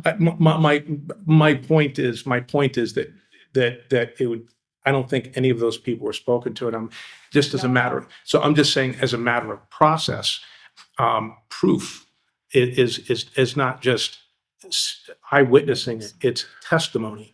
And testimony has never, as far as I'm aware, testimony has not been sought out. And so we have a situation where this happens over and over and over again. We get a little bit, we get to the point where we just have to deal with this somehow. Then what happens is we're not getting our mail. And what bothers us even more is that the elderly complex right next to us, none of them are getting their mail. Nobody. And From church to Waters, not getting mail. and this is not the first time that the mail was hasn't been delivered. I believe that that's why the mailboxes were moved from the 5 family and the 1 family all the way down to the street. Okay. Thank you very much. Is person for- Postmaster here? I'm here. Okay. Yeah. Yes, please. Mind if I stand? As long as As long as you by the use this mic. microphone. I have this, can I hold it? Sure. Or just, Or just whatever you put it need to close say. to you, yeah. My grandmother told me never turn your back on people when you're speaking in public, so if you don't mind, can I go over here? Is that okay? Sure. Okay. Just for the record, my name's Charles McKinnon. I am the current postmaster here in Clinton. I've been here since February. And I'm just gonna give you some facts. So since I've been here in February, there's been a couple of incidences with the dogs at 253, 255, and 257 Chestnut, which I believe is that whole little kind of complex there of properties that are all owned by the same gentleman. Is that correct? I believe that's correct. Just to put a finer point on this, what dogs are we talking about? The Lowland Zero, or is there another dog? There's more than one dog. How many dogs are we talking about? 2. Okay, so the 2 dogs we just mentioned, the white one and the brown one? Okay. Yep. So back on July 15th, my mail carrier, Jesus Munoz, who was here tonight as well, was delivering, coming out of the senior center there, delivering the mail. That's part of his route. And the part of that route on Chestnut Street is what's called loops, where the mail carrier will walk up and down the street, okay, carrying mail. He's come out of the senior center down the stairs where he was attacked by a black dog, brownish dog, a dark dog there. Jumped on, caused him to fall, injuring his leg, and he was out of work for 8 weeks. All right? Had to go to rehab, et cetera, et cetera. He had damage to his ankle. He recovered from that, came back to work, and then again on 10/28, Jesus was delivering on Chestnut, and as he was getting ready to exit his vehicle, the white dog, again, I don't know the names of the dogs, the white dog was loose on a leash, and Jesus has photos and a video of that, if you care to see that tonight as well. So, the Postal Service, our policy is this. My job is to keep my employees safe. They come to work, they do their job as safely and efficiently as they can, they go home to their families at night. That's my job. So if any of that is in question, I have to take action, which I do. And unfortunately, what I did is I suspended the mail delivery from Water to Church Street on Chestnut Street. Because if a dog is loose, it doesn't mean the dog is just loose in its own yard. It can go anywhere, okay? And it has gone anywhere. From what I've been told by people, since we've been holding people's mail, they come to the post office daily to get their mail. And I've heard story after story about, a dog being attacked, somebody being chased into somebody's property up and down Chestnut Street. And it seems like it's been going on for quite a while. So when these instances occurred, I immediately called the dog officer. Spoke with, I believe, Mrs. Wood, dog officer's wife, and reported these incidences. And what I told her was that until it's resolved, i.e. there's some type of resolution where the investigation is done, and then the dog is either permanently put in some type of a structure or is always on a leash outside, we will not resume delivery. Postal Service will not resume delivery. Okay? And that is within our jurisdiction to do that. I apologize for the inconvenience. I've apologized several times to people. I see a lot of familiar faces here tonight, and I will continue to do that. Okay? So my expectation is this, is that, when I report something as the postmaster to a town official, I expect a response, and I've gotten nothing from anybody since either of these attacks. Nothing but investigation, reports, no documentation of any kind. So I will not resume delivery until I get something in writing that has been done to resolve this issue. I heard somebody say that it's not the dog's fault. Okay, it's not the dog's fault. Then the owner has to be held accountable. Something has to be done. Okay, we can talk about, this dog, how big the dog is, whatever. If there's a policy or a leash law and it's not being followed, what is the procedure? What is the follow-up? And what is the result? And what is the expectation? That's how I have it. And those are, I deal with facts. I don't deal with, what ifs. I was a mail carrier for a lot of years over in Boylston. We don't have a leash law in Boylston. Dogs come from anywhere, any time of day. So you have to have a head and a screw. And I'm telling you right now, when you're carrying 20, 25 pounds of mail, a couple of packages, and the dog starts running after you, it's a scary situation, okay? The carriers are trained to be defensive, but at the end of the day,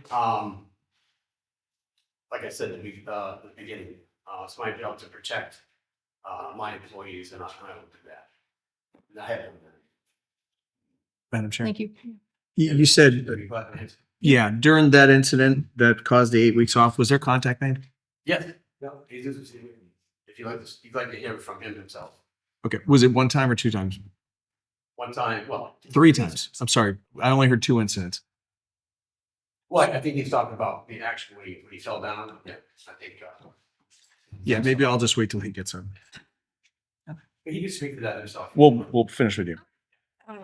Madam Chairman, just, I'm sorry, I don't recall your first name. Eric or Kathleen? Kathleen, when the incidents happened to you, were they like within the last 2 weeks, 3 weeks 9/24 to present? Yeah, these are only the most recent. Okay, and those were mostly during the day? No, well, the 2 at night, when it chased me back in my house and came on board, and then another time at night when I was just walking the dog. Okay. Right? And then it was also at 10:28 again, the same day. You mentioned that I was stuck on the neighbor's porch for over half an hour. During the day? Yes, during the day. It was like 2 p.m. Okay, thank you. Well, I just want to add one thing, just for, so we have all the facts.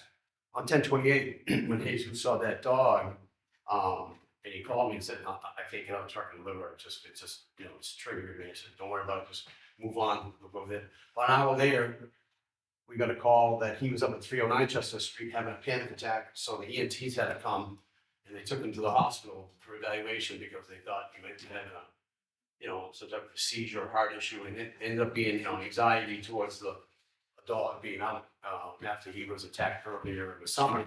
So I just want that to be on the record that that happened as well. Fortunately, he didn't have to stay overnight, and he was there to deliver the next day. So, Thank you. any further questions? No, not for me. Thank you.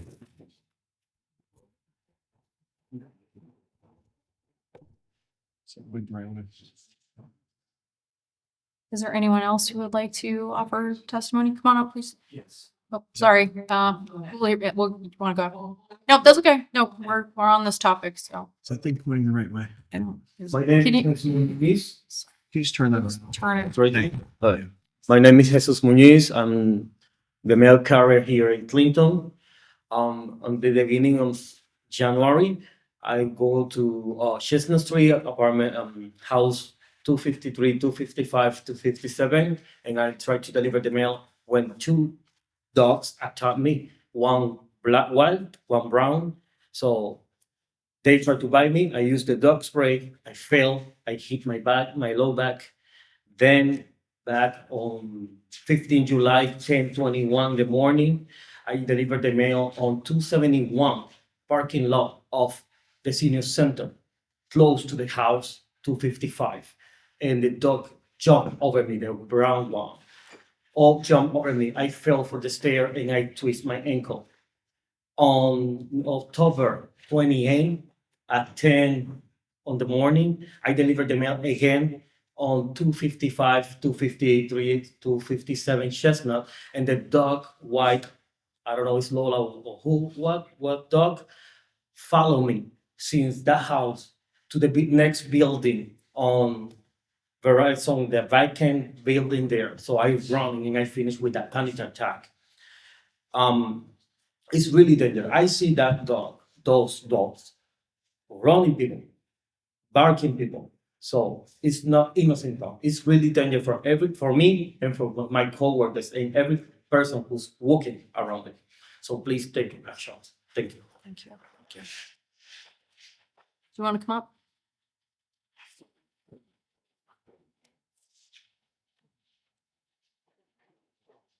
You could state your name and address, please. Jean Inamorati, 264 Chestnut Street.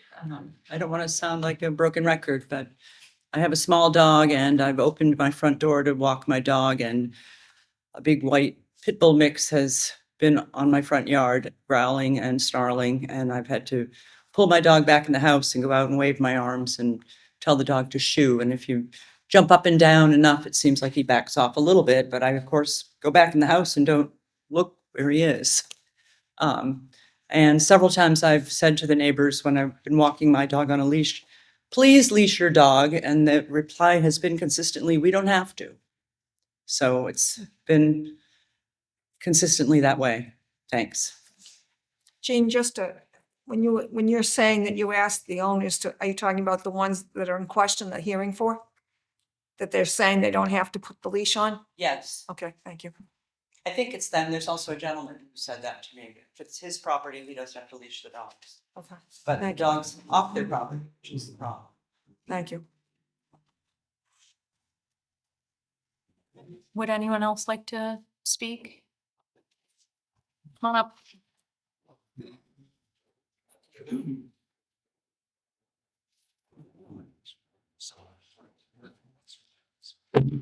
Please state your name and address. Mitch Friedman, 270 Chestnut.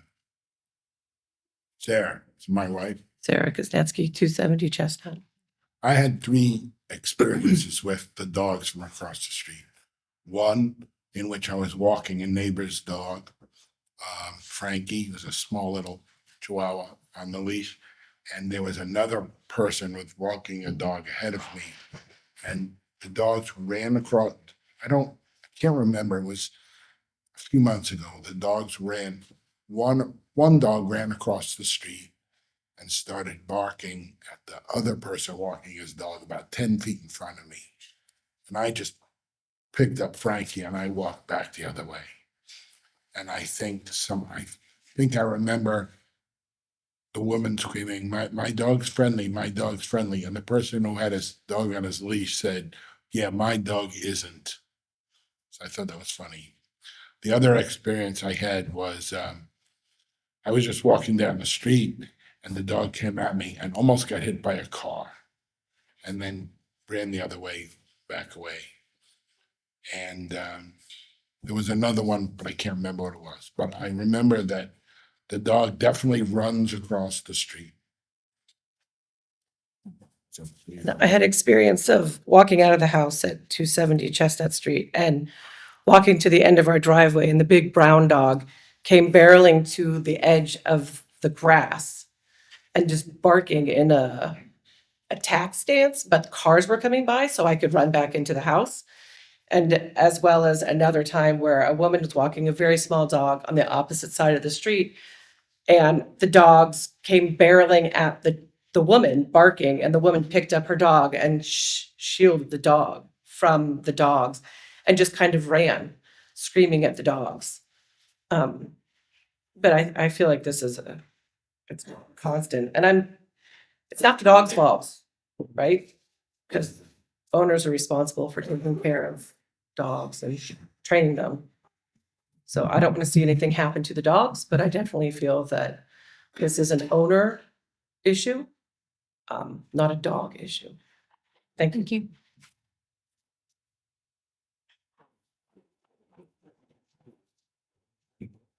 Would anyone else like to speak about this issue? Come on up. You up. Good evening. My name is Tracy Tobin. I live at 276 Chestnut Street. I've been there since 2020, and I could say that since 2020, there's been numerous large breed dogs. I'm a dog lover. I'm a pit bull lover. Absolutely love them. I began calling the animal control officer probably 3 or 4 times in 2020, 2021, out of concern for the dogs not to get hurt, not because of anything else. Never ever heard back. It was always a voice machine, sounded like an old-fashioned answering machine, and 0 follow-up. Absolutely no follow-up. I work from home. My desk is right at the front window of my house. I live directly across from senior housing. There was one incident where all I could hear was this crazy sound. At first, I wasn't sure what it was, if it was a siren, and it was consistent. My daughter came running down from the 3rd floor. I opened the window because I had my AC on, and I realized it was a dog crying and screaming. I've never heard a dog cry for that consistently long of a time. We both went flying down the stairs. Probably, I must have been in front of Carrie's house because it was directly in front of 257. There's a lady, she's got her dog. There's one of the dog's owners is there. I've already got the big dog in. Like, we're just checking to make sure he's okay. I don't know what happened, which dog it was. I didn't see it. I only heard it. So I have to be honest, I'm not sure which one, but it's coincidentally this one particular property. It's a large property. The building is set to the far back. I don't know if this gives them a false sense of security to let the dogs go out, that they're not going to roam and they're not going to get into anybody else's way or what have you. Frankie, the dog mentioned by Mitch, lives downstairs from me. When they leave my house, they go to the left towards Water Street every single time. The actual dog owners, they will not walk towards the park. We have a lovely park. They will not go in that direction because of the dogs that are consistently coming off property Again, not the dog's problem, definitely an owner problem. I was a witness to the July attack on Jesus. I heard crazy aggressive barking. This is not just barking, friendly doggy, somebody's around, let's play ball. No, this was scary barking. I hear Jesus yelling, screaming. I looked down and his truck was parked directly in front of my house. I grabbed a wet cloth and a glass of water. I didn't know what to do, ran downstairs. You know, his ankle is beginning to swell. He's shaking like a leaf. I can't see the dog. I don't know which dog it was. I didn't see it. Definitely was concerning because it was not at 255, 257. It was in the elderly parking and in that area. And so I guess the only other thing that I would say is I'm kind of a crime junkie in the criminal court, right? Assault is making somebody afraid. It's not the battery part. It's not the biting part. And the consistent comments that I have heard from the dog's owners are, they've never bitten anyone. They've never bitten anyone. Well, okay, but they scare the heck out of people, adults, children, small dogs, large dogs. And the inconvenience of not having our mail is really not fair either. I don't want to see anything bad happen to the dogs. I made a suggestion on a social media post. I know there are electronic devices that could keep them from getting out or going too far. I hope something can happen. And I would also present, where's the property owner here? Like the property owner, these are your tenants and you should be responsible for your tenants. I don't even know how he has homeowners insurance because personally I had to sign an exclusion on mine to not have large breed, dangerous breed dogs. Perhaps he pays more of a premium, I don't know. So that would be all for me. Thank you. Thank you. Would anyone else like to speak? Comment? Oh, wait. Attorney. What, sorry. Yeah, you don't want to do a rebuttal. She's the owner of the brown dog. Yeah. Because her charge wasn't. I could be quick. Anyone else complaining? Yeah, I was gonna say, are there any other, Sorry, is there anybody else that wants to go that hasn't went? And Madam Chair, can I just get one thing as far as, there was one incident where there was contact made and 0 incidents where there was a biting. Is that correct? Has anyone been bitten and anyone else been contacted other than the postal worker? Nobody? I hear the question, but I'm not sure it's a valid question because. It's okay. When we're all running away, because we're being charged, it's a matter of time. like, We have to step, I understand.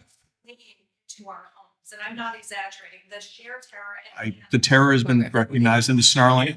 We have not been bitten. Okay. No, we have not been bitten. we're just trying to, we're just trying to be clear on the actual facts, but we've acknowledged that you have felt unsafe in your neighborhood because of this. It's, Because- we don't feel Oh. safe. All right. It's that Okay, the dog okay. is charging We got it. Thank you. Thank you. It's Thank you. legitimate. Do I state my name again? Sure. Yes. Amanda Lapointe. So I do want to bring up, because there is the elderly complex right through my backyard, and some of the people that live there, they love the dogs. Like, Well, they're not Who are- here. Okay. I don't, we, So you I- can't speak for people who are not present. All right, So so- I'm sorry. there, and then also too, like, and I know there's been incidents, but he wasn't in here, but with the mailman, his name was Jax. He's a big boy. He does look scary. His bark is very deep, and it is, but he's no longer lives on that property, Madam Chair, So, can I just yeah. ask So, you one question? and that's what happened with the Can I post. just ask you one question? Yes. Do you realize there's a 24-hour leash law? So there is No, a, no, no. I No. asked you a question. I want an answer. Do you realize there is a 24-hour leash law? not on your own property. It doesn't sound like these dogs are on, you just, Yes, so they were. do you realize that there is a 24-hour leash law? Yes. Yes, okay. And for that, so the dogs, like I stated the first time, they have gotten out, right? Without like us with them, us being present. You know, I told you about the cat window, the door that was easily pushed open. Lola is a small dog. She slips her collar, but we've addressed these things, right? So these things have been addressed now. When, And can I ask when? so the first thing that was fixed was the door and the cat window. The most recent thing, which happened maybe a week ago, was the harness. We It just seems got- like a lot of things happening. When was But that was for when was the Lola. cat door fixed? Yeah. When did you guys fix the cat window? Just like, you know, that happened. So No, probably a couple no, weeks when? ago, probably like Like a maybe week month ago? maybe a couple weeks, month ago. So if it was replaced a month ago, some of what we've heard thus far is some of these incidents were on October 28th. That's a few weeks ago. So we need to know when was it open? Because if So the most recent thing, like I said, so those were addressed, and then like the last thing was the harness. no, but you're not answering the question. sorry. When was that window replaced? Because if the door's replaced, if the door's fixed and the cat window was replaced a month ago, the dog is still getting out off a leash because that's what's being reported. So if The collar was the last thing, because So I just got the call. I'm gonna get rid of her. I'll make everybody happy, you know. I mean, I don't, Fine, I I'll think go home. I'm just like emotional, like I feel like, you know, there's a lot of judgment from the other issues that we've had. But like Lola is very dog friendly. She gets excited, like she never attacked a dog from when I got her. And I don't know, I can't even think, you know. I apologize to all everybody, you know. It's Just, you know. yeah, I mean, I'm sure it sounds like it's difficult for the neighborhood too. So you're planning is this to, the gray? I'm sorry. no. Is this a gray house in between the old Elder Legion Bees. property? and the Verizon, yes. Okay, so because one of the image that we have here, the town's property is shortly over that that? driveway. Yeah, So if the dog is on that property, it isn't on your property. yeah. We have a backyard, a big backyard as well. Right, And so we also built a fence and it's like an enclosure, like against the back of the building. I actually have a picture of it. But I guess you have like all these things, but the incidents still continue. Well, no, it hasn't lately. So since this is how it's been going on, no. It's just Like, been since like a the- couple, you can't really Like say like, recent, like, yeah, so recently everything has been addressed. There has been no issues since like the last thing was the harness. Like those things got fixed, the harness, and they have not gotten out. Like I said, not Jax, sorry, he's no longer there. Okay. Zero. He's Okay. good with his ball. He doesn't take off. all right. Wait. Next up is we're gonna Can I say hear, one thing? When the dog officer came, he made suggestions, and that's, I believe, wasn't the dog officer that made the suggestion about the harness and Yes. stuff? And when he made the suggestion, that's when it got done. I'm not good with time, but after the dog officer spoke with us, that's when we made more change, you know, we're doing it best I can. yeah, except it's kind of starting in January, you know, it feels like it's been, what, I want to focus on this one dog. So thank you. I have a couple more questions for Mr. Wood. Mr. Wood, you mind coming up?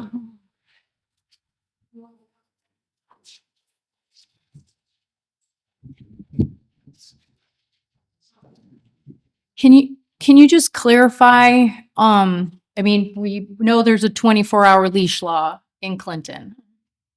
But if the dog is on your property, I was under the impression it still needed to be on a leash.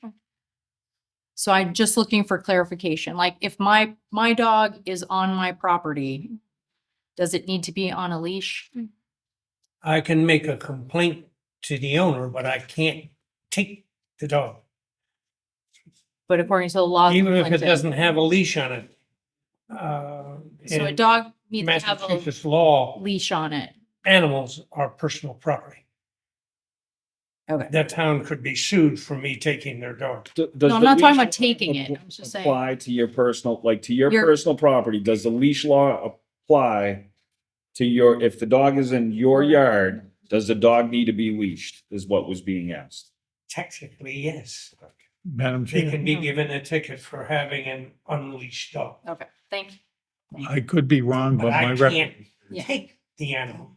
No, that's Okay. understood. Understood. my We got- recollection of the leash law is that it either has to be on a leash on your own private property or under the direct control of its owner.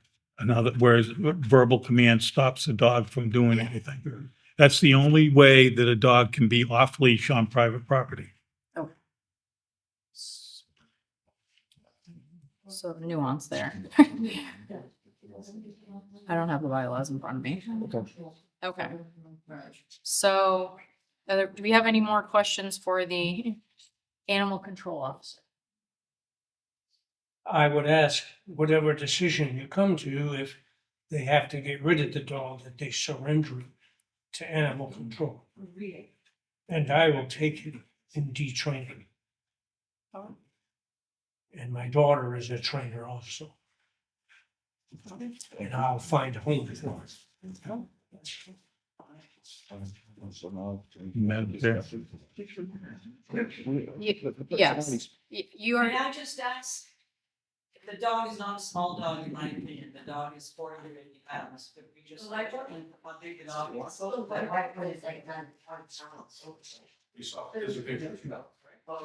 So we don't decide, it's weight classes don't matter here.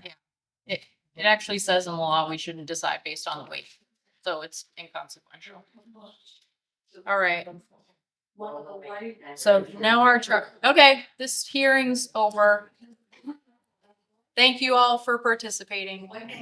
So now we're planning to deliberate on the information presented and consider whether to continue this hearing or to render a decision. So I think we're heard from everyone. I appreciate everyone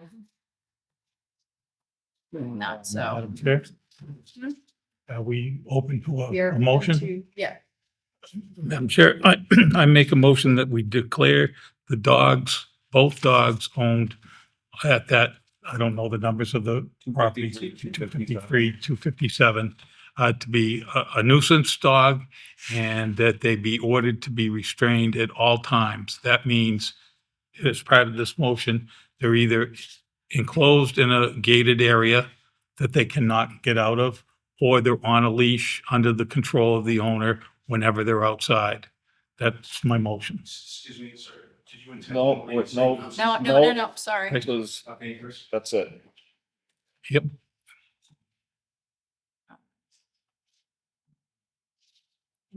Second? I'll second.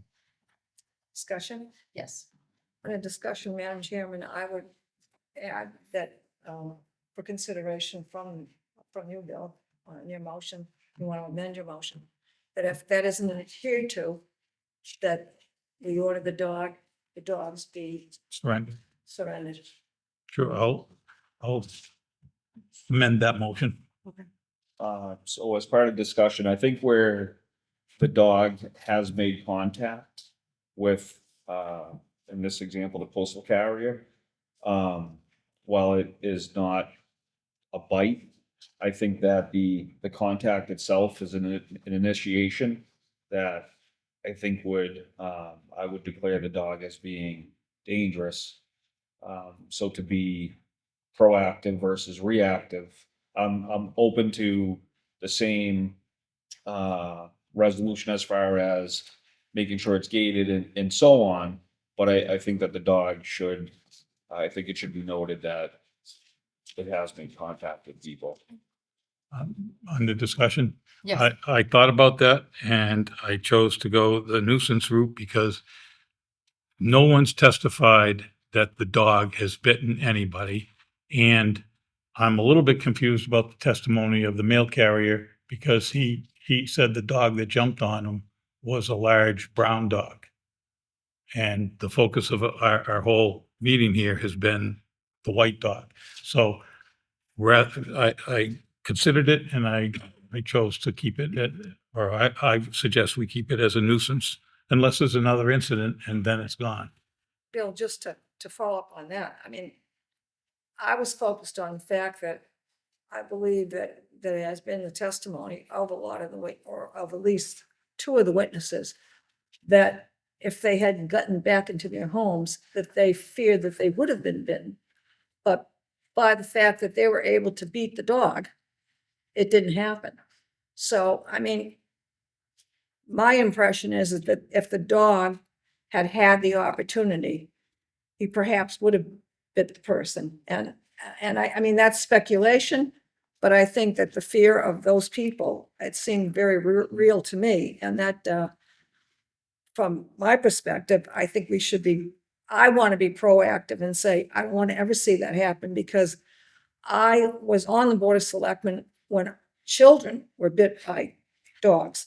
And one had stitches, I think it was over 100 stitches down their face. So it can happen in an instant. And I just don't, I would feel much more comfortable, and that's why I asked if you would add that to your motion, that if it's not on the leash, that they be removed. I agree Because I to think the that. potential is there with that animal. Madam Chair?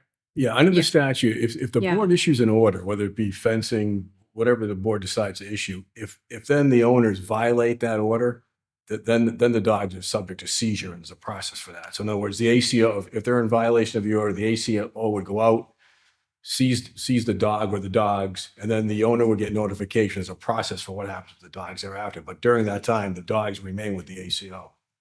So So the That's board, my and statute. put that part of, as part of their motion?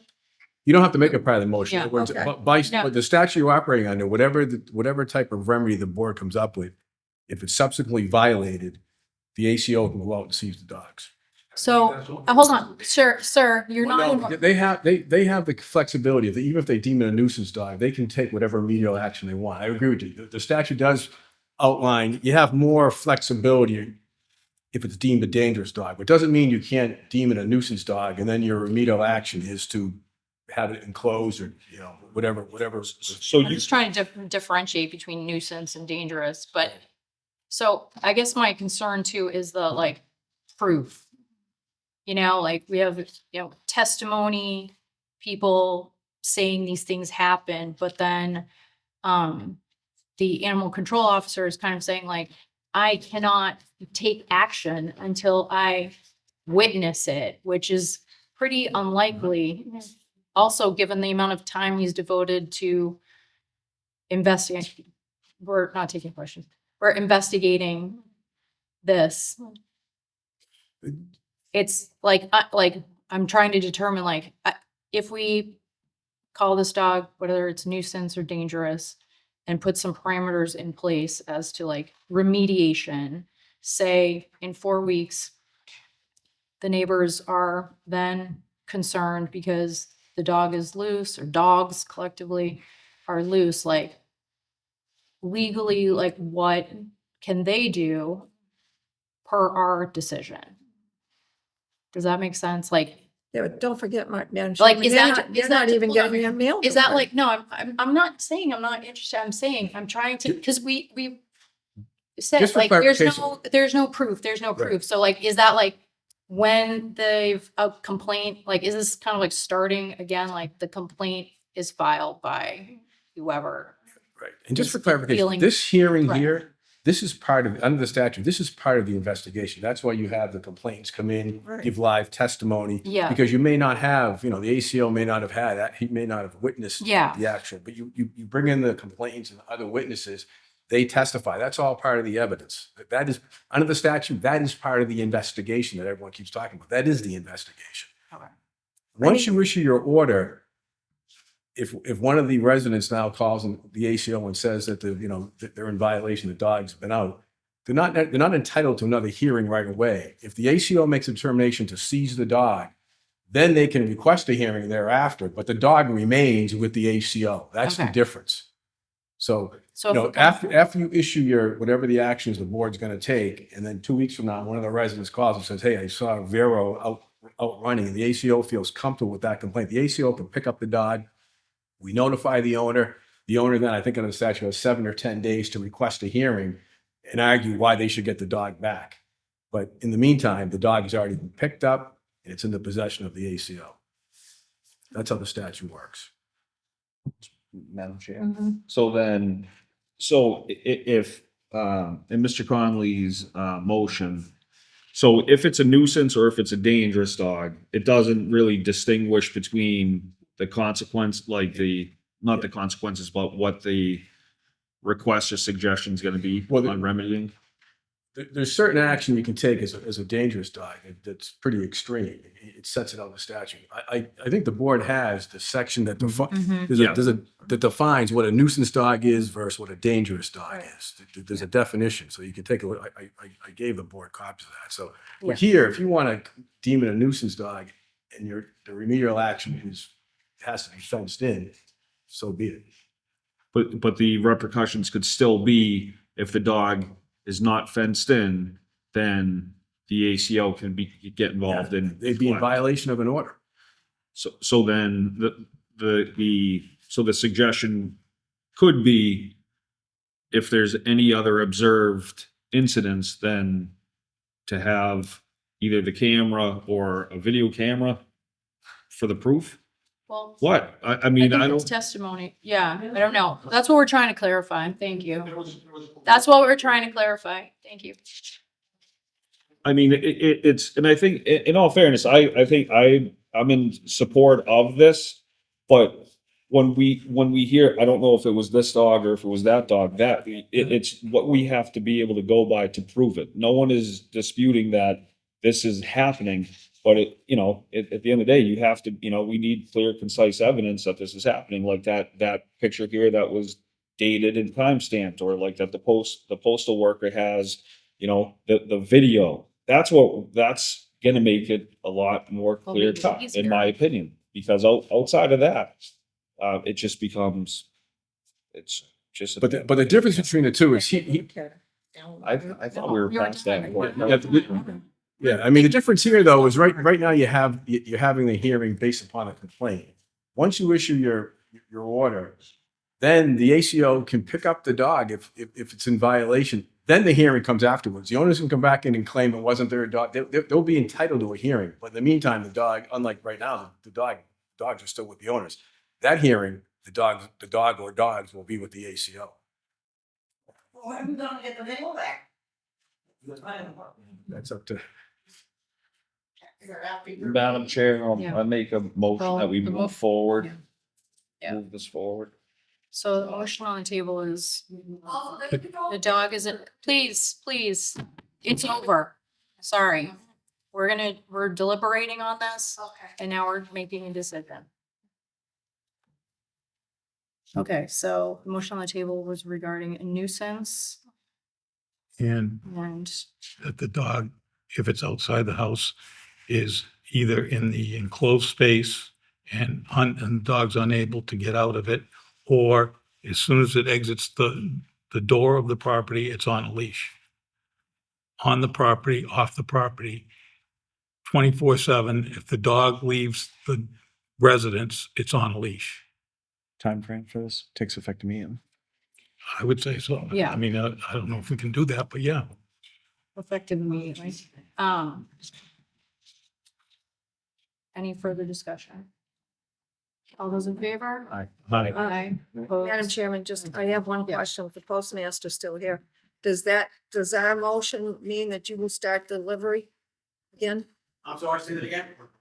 The motion, the action that the board took this evening, does that mean that you will start delivering to the? Yeah, I guess, that's all well and good, but, we have a period of, 3 days, a week, it's already been over a month. We said effective You immediately. said effective immediately. Effective immediately? Yeah. So does the dog owner understand exactly what? We will reiterate. So effective immediately, the dog needs to be in the house, or if it leaves the house, it needs to be on a leash.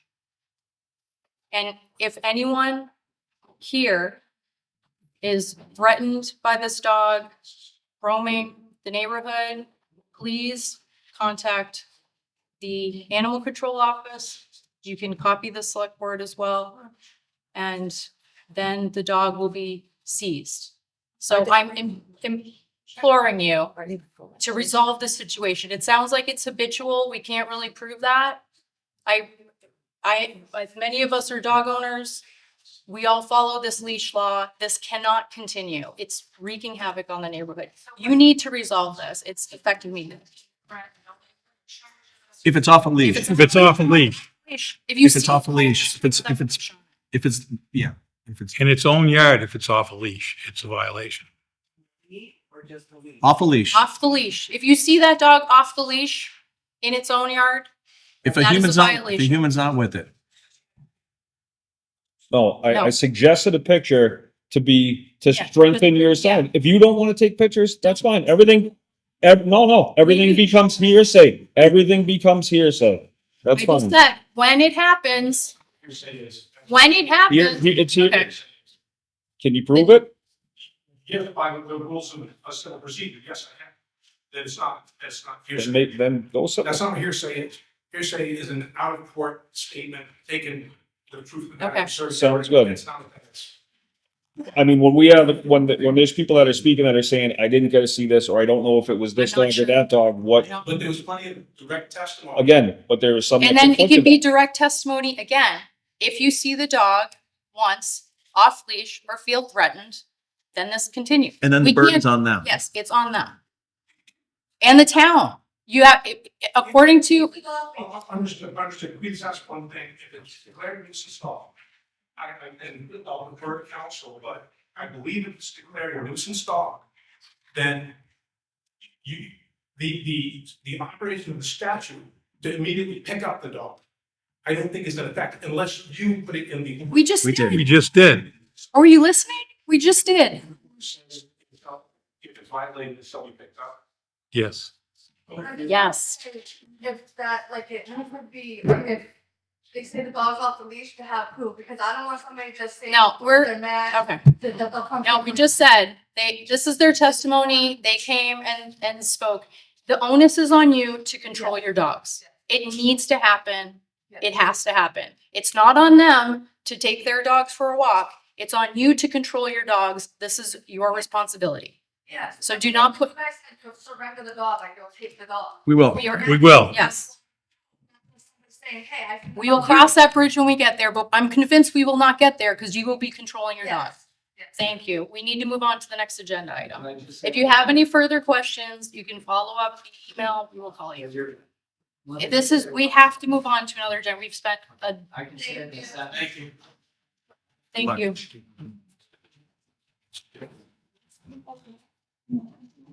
No, we have to move on, sir. You had your time to speak. I'm happy to speak to you after the meeting. If you want to stay, I will have happily to. No.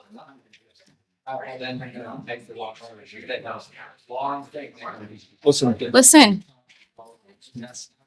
Listen. It has to be under It's- human control. It has to be under, you can tell me what you think's gonna happen, which is great. Come make another complaint and then we'll resolve it again. As of right now. Be careful that's the going home. decision we- Please, we are moving on. Yes, we only have 2 weeks. Our meetings are every 2 weeks. So I'm just saying, you say complain, that dog. If you see the dog off the Please leash, you complain tell the a dog lot. officer. Please complain every day if you need to. I'm totally fine with that. We have tons of, we get to. Wait, Yes, this is just we the just made beginning. it. This is the first time we've heard First we about it. heard of it and we made a decision tonight. and we just took Oh, the action. We just took action. We just made an action. So you came here and we made an action. We're moving on. Please, I said, you came here, we took an action. This is how this works. If you want to make a complaint every single time it happens, great. Just start documenting it. Sounds good. We'll handle it ourselves. We handled it tonight, man. It's unrealistic. We're doing what you needed to do and you're being argumentative about it. You're welcome. That is. Loads on. All right, next up is the superintendent of public works, Kevin Bartlett. Join us.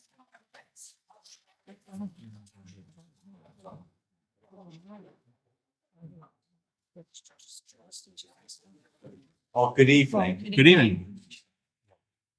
Thank you for the invitation. Anytime. I'm sure Mr. Ward sent out the my little references to the question of the winter parking ban.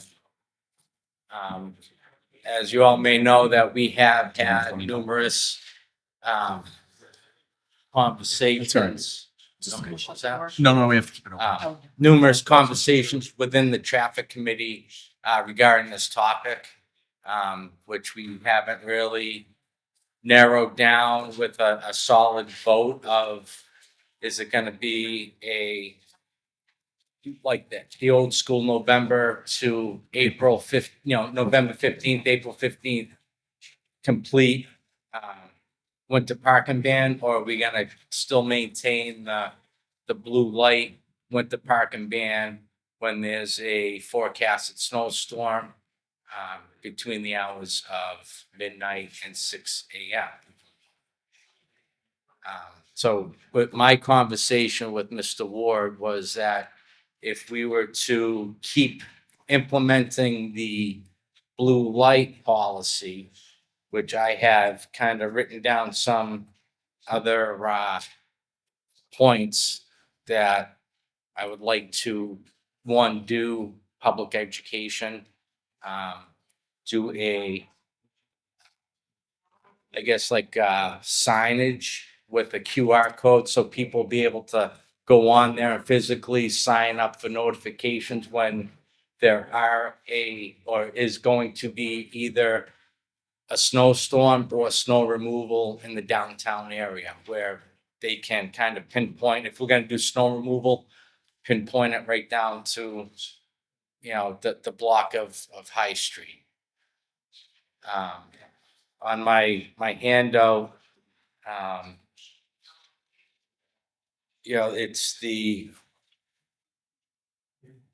I'd like to move the starting time of the winter parking ban from midnight to 10 p.m.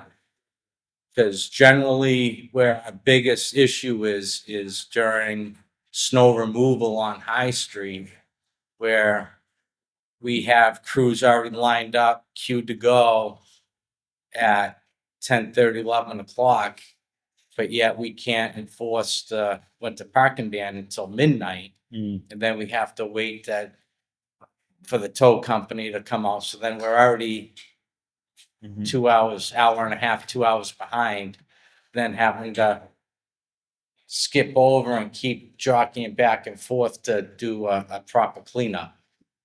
I don't know if you're aware that the reason why we do the snow removal on High Street is now that the sidewalks are twice as wide with the road. So we push all the snow towards the edge of the roadway, then all the snow from the roadway to the edge of the sidewalk.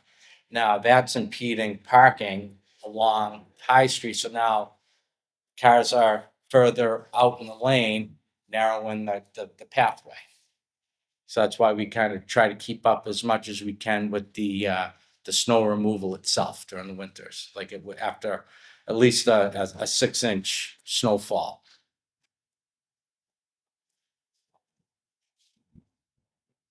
Just for clarity, do we have a winter parking ban when there's a storm forecast on all the streets in Clinton? I believe so, yes. And towing can be a result of that? Yes. Of the existing ban? Yes. I did speak with Chief Coyne regarding this yesterday, kind of giving him a heads up of what I was, shooting for. And he said if we were to do a public education of this with the QR code, he says he'd be happy to make up little flyers like how they used to and go around and stuff them in everybody's windshields that are parked along the streets and everything. So they'll be educated on it, help with that, plus putting the plastic signs outside of all the businesses, grocery stores, pot stores, liquor stores, mini marts, just so when people go in, maybe it'll catch their eye and they'll maybe, hopefully sign up for it. So they'll get the word out for when we do have snowstorms or snow removal. Yeah, I mean, just to add to that, in our discussions with the traffic committee, like, we collectively didn't feel like there was a need to just not let people park in the winter, and felt like made some incremental progress last year, but acknowledging that, like, we can't rely on the blue lights, we can't just rely on a Facebook post, so we're kind of working on, like, to Ms. Bartlett's point, getting in front of a lot of those tough streets with the police department, handing out notices. We're hoping to just kind of have a tighter communication plan, like post it on the website, like you said, add it. We were even discussing if people could sign up for alerts. I don't know if any of you guys sign up for alerts, but create one for parking so that we could send out an alert and let citizens know and businesses know. Right. It's a winter parking ban coming up due to the snow. This is the information. So we didn't feel it was necessary, or I should say the people who are dealing with it, you, the chief of police mainly, fire chief, to kind of make it a complete ban, but we would like to try to test kind of a better communications plan for the town and suggestions. We still have that. So with, so, Go ahead. okay, so that's exactly what I was gonna speak to. We have a resource that is completely underutilized as far as the all-call.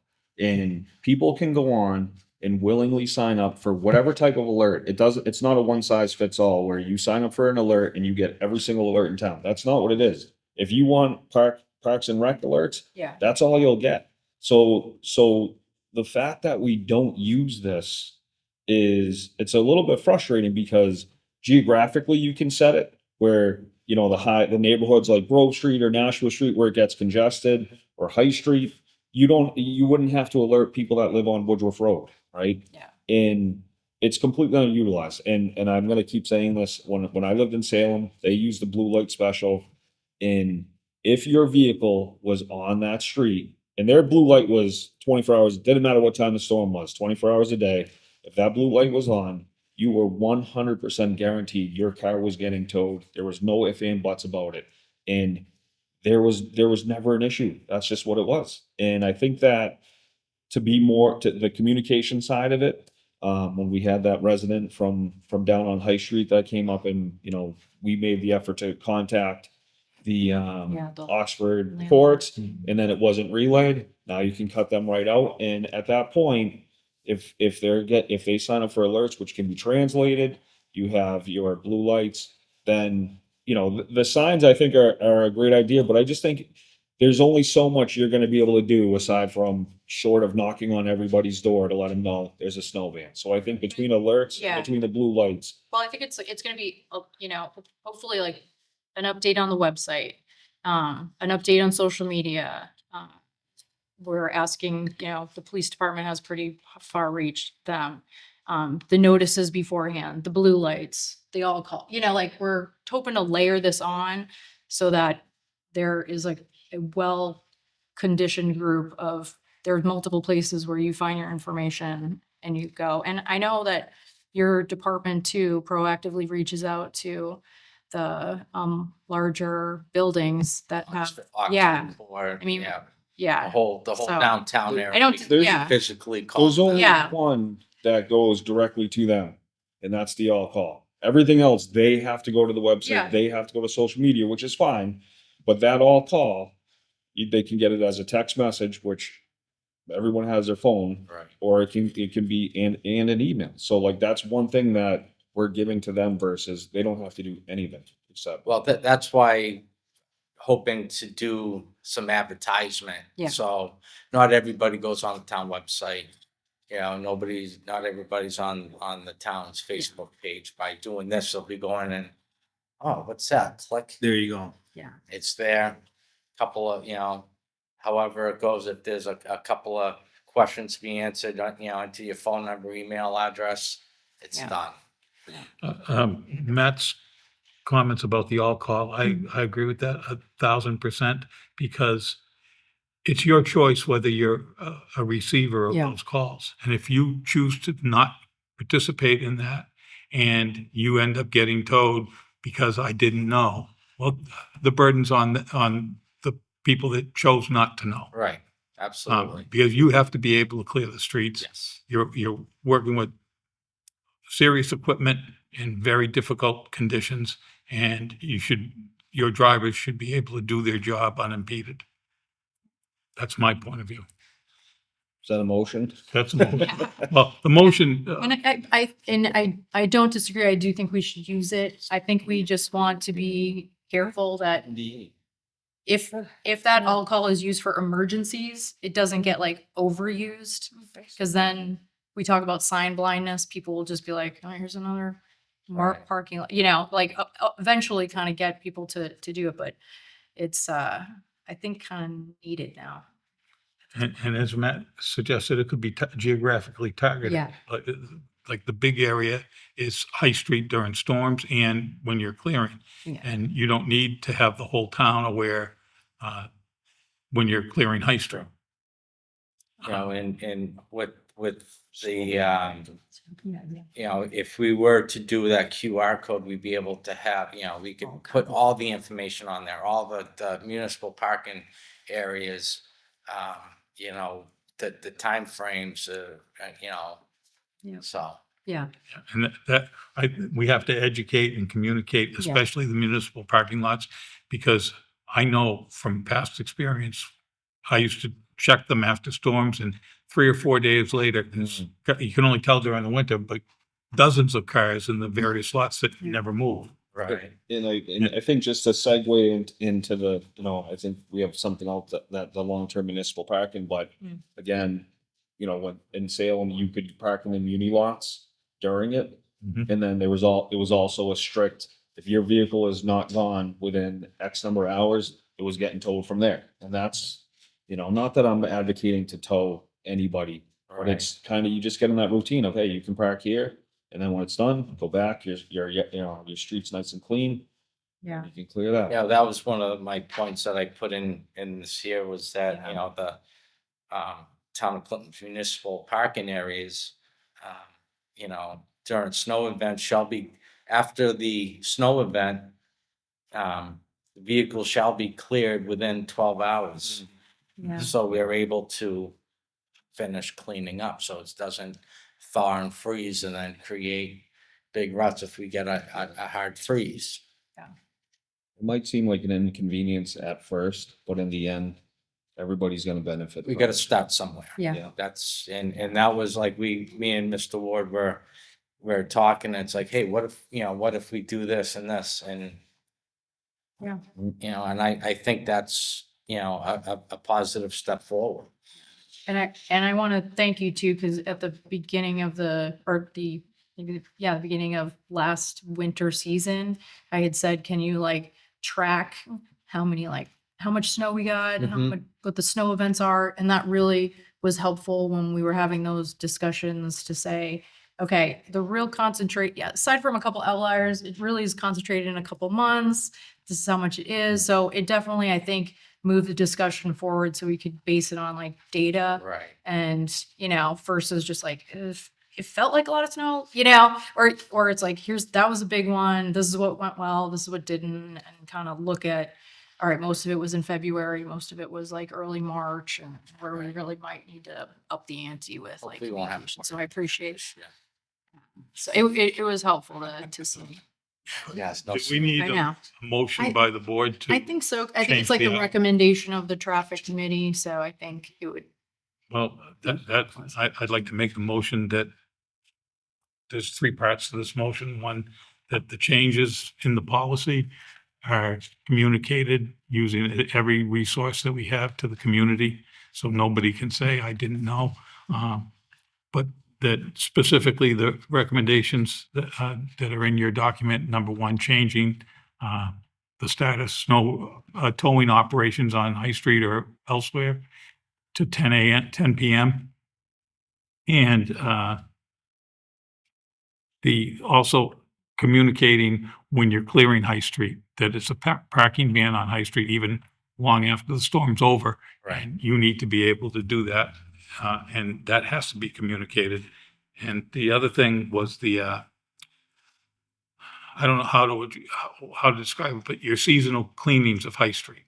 I've seen pictures, I've seen the guys down there trying to leaf blow and clean up late at night, and they can't because of dozens of cars parked on High Street. So that has to be another part of this motion, is that the DPW superintendent is authorized to ban parking in the High Street neighborhood for those seasonal cleanings, so that they can tow if they have to. And again, the burden's on you to communicate that to the community when those dates or times are. That's the motion. That's a lot. Kind of rambling, but I didn't write it down ahead of time. But Second. communicate it better, the changes in time that were recommended, so, and then additionally, institute a parking ban as needed for seasonal cleaning, so that can be done as well. Yeah, we can kind of incorporate everything into. The municipal one. lots, Yeah. after 12 hours, they have to be vacated. You know, and I think it's under discussion, you know, to have whatever, however you describe it, whether it's, you know, snow removal or whatever. So then when people go there, they know that, you know, they don't have to sign up for everything. They can just sign up for that. Yeah. Right. That one thing. So whatever that, because then when you're doing the seasonal cleanup, same, you know, This is the same same thing. road probably, yeah. Okay. Any further discussion? All those in favor? Aye. Opposed? 5-0. Okay. I think that, yeah, that covered the municipal lots too, and then, Thank you. yeah. Thank you. Okay. At this point, you can rubber stamp everything. You know, Yeah. starting to get a little punch drunk here. Yes. Madam Chairman, Yeah. can we move out of order just so while he's here, we could do the sewer and water abatements? Oh, sure. All right. Move we go out of order. Second. All those in favor? Aye. Aye. Out of order.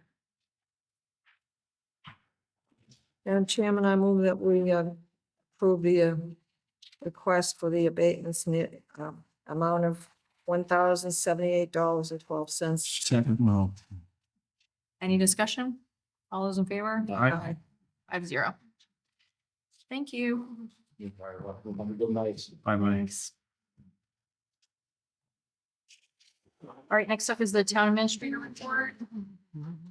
Madam Chair, just have one item I just want to briefly talk to this board. I appreciate the fire chief staying, and I know we still have more business, but just want to notice that here at the town hall, the employees would like to kind of be festive holiday event and kind of do a door decorating contest around the building, and you know, try to get everybody excited and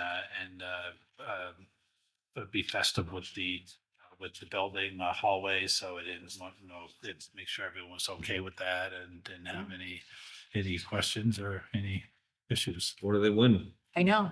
Yeah, I think it was going to be a pizza lunch or pizza party for the winner. So, yeah.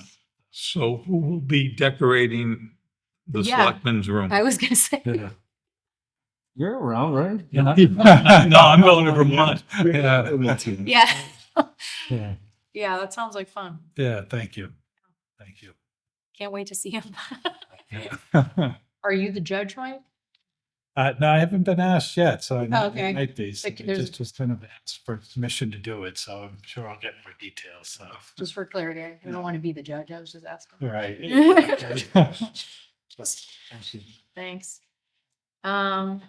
Next up, old and new business, class 2 licensed task force recommendations.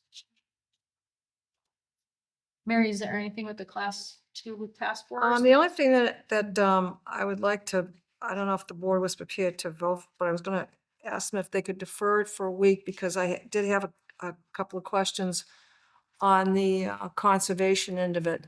And We're meeting next week. we're meeting next week? Oh, we are. We are. Conservation. Conservation, okay. Because I was gonna say, we're not meeting until, hopefully, Well, if you want, we only go once a month though, so if you want to get us before your next meeting, well, I was gonna talk to Sarah. Yeah. Yeah. Yeah. It was just, she was at our last two meetings, so there was just she had done some work and I had some questions that came up. And so I wanted to get a definitive answer, We moved up to Tuesday, so just so I by can, Friday afternoon, I think that if it has to be on the agenda, it's not Wednesday because it's Thanksgiving Eve. right, We bumped it to Tuesday. So Tuesday. Friday afternoon is the deadline for agenda. But I mean, if it's just whatever. No, it's just a question I had to ask her, right? And I Just a think heads she's here on Tuesdays and And Thursdays. Thursdays, right? So I figured I could catch up with her tomorrow Terrific. so that I could get pose the question to her and get the answer so Come back around here. we could vote on it Oh. the next meeting, All right. if that's okay with everybody. Sounds good. Thank you. Electricity easement for the middle school. National Grid is requesting approval of an easement for the installation of pad mounting transformer to provide power to the Clinton Middle School project. Madam Chair, make a motion to approve the, I mean, do you want to slow the Belvin project down? Is No, that- I just was wondering where it was going, but I guess give it away. God. To approve the request by National Grid for an easement for the installation of a pad mounted transformer to provide power for the Clinton Middle School project. Second. Any discussion? All those in favor? Aye. Aye. 5-0. Thank you to town council. He helped kind of go through that and needed to make some changes. So we pretty perceptive on picking up a couple of things that had to be changed. So I think Perfect. we're in good shape. Thank you. Great, thank you both. Holly Pops concert donations. Parks and Recs Department is requesting a donation from the Civic Fund in support in the annual Holly Pops concert to be held at Clinton Town Hall on December 6th. Madam Chairman, I would move that we give the same, if we have the funds as we have in previous years. I think it was 2,500, wasn't it? Yeah, I think a couple of years ago it was 2,500. I think the last 2 years was 500, but it was 2,500 the year before that. So it's been 25, 5, 5. So, Or whatever the request so is. whichever you wanted to do. Yeah. Whatever, I'll second that, whatever. Okay. All right, How much is it going to be? I'm not sure. The same as last year, but I don't know. Between 5 and 5. Yeah. 500 to 2,500, whatever they, yeah. What happened that year? The 25. Yeah. Must have been some dumb You must money. have been chair. So how many times was it 2,500 in the past 5 years? Once. Yeah. And all the other ones were 500? 500. I'll move, we'll give them 500. Yeah. That's right. That's good. Any discussion? All those in favor? Aye. Sure. 500. Yeah. Was No, trying to we- get the conductor thing and they didn't give it to me, so they backed down the 5. I don't know if there's still tickets left, but it's a great show if anyone wants to go. And early this year. Yeah. Resignation from the zoning board of appeals. I think we already heard about that. The select board received a letter from Robert Latini indicating his resignation from the zoning board of appeals. Noted. Do we So we- advertise? Yeah. Any? Not always. Yeah, yeah. Not I was always, like, right. We advertise, yeah. Yeah, there's still a couple of other openings on boards as well too. So we'll refresh it on the website and see if we get any interest. We could put another ad in the paper, but we spend money. It doesn't seem to have the impact, but I'll definitely put it on the front page of the website. And Okay. see, if that could. Push it out on socials on. Madam Chair, if I may, Yeah. I just want to thank Mr. Latini for his years of dedicated service to the town. He served in numerous capacities and helped try to make the town a better place. Absolutely. Hear, hear. Dedicated Yep, service. absolutely. All right, next up is the employee health insurance renewal update. Just wanted to kind of follow up the discussion from the last board meeting that there was concern, which we all had with Blue Cross and UMass Memorial, their contract renewal at the end of the December.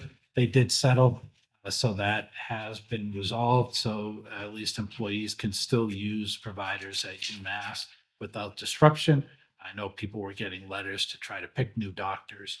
However, I think based on the recent rate increases as well as this concern, I think the Insurance Advisory Committee would still like to look to see what other options are out there. There has been a discussion started for the State Group Insurance Commission there was a suggestion, maybe look at some other vendors as well too. So I think as we go forward, they're meeting on December 11th, the Insurance Advisory Committee again. So as we go forward, I think we'll ask the consultant to put out an RFP to continue researching the GIC as we're waiting for renewal rates from Blue Cross. So I think although we're in a good place, at least with the UMass issue, but I think there's still, appetite to see whatever else is out there in the environment. It's a lot of volatility in the health insurance right now. So. Just a question, Madam Chair. Mhm. I thought the option to switch to GIC had to be executed early December. Yeah, it had to be December 1st to go in for July 1st.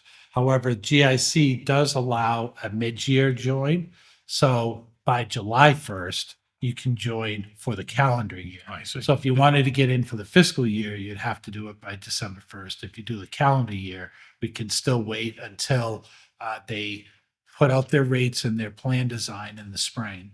And then you can see whether it's advantageous to move. Then you can give notice, and then you would just wrap up 6 months with your current carrier and then go in. Because that 3-year commitment, it would start a 3-year commitment then. We'd start at the calendar year, January 1. Thank you. Okay, thank you. Any committee reports? Nope. Community announcements. Okay, we will now be leaving open session to go to 2 executive sessions. One is Article 2, a treasurer collector contract. Second one is Article 2, Clinton Fire Union contract. We will not be returning to open session. I will, roll call. Yeah. Before we do that, I'd just like to wish everybody on behalf of the board as well, happy Thanksgiving. And for everyone, enjoy their turkeys, hopefully. Thank you. Good luck, Clinton High. Yes. See everybody in Lynn on Saturday. Yeah. If you can find it. If we could do the. It's neutral sport. Fire first. We do fire first. We can do fire first. Yeah. Amending that. Fire union contract first, treasure collector second. I will roll call to, thank you. Sean Kerrigan, aye. Julie Purse, aye. Matt Kobus, aye. Gary Dick, aye.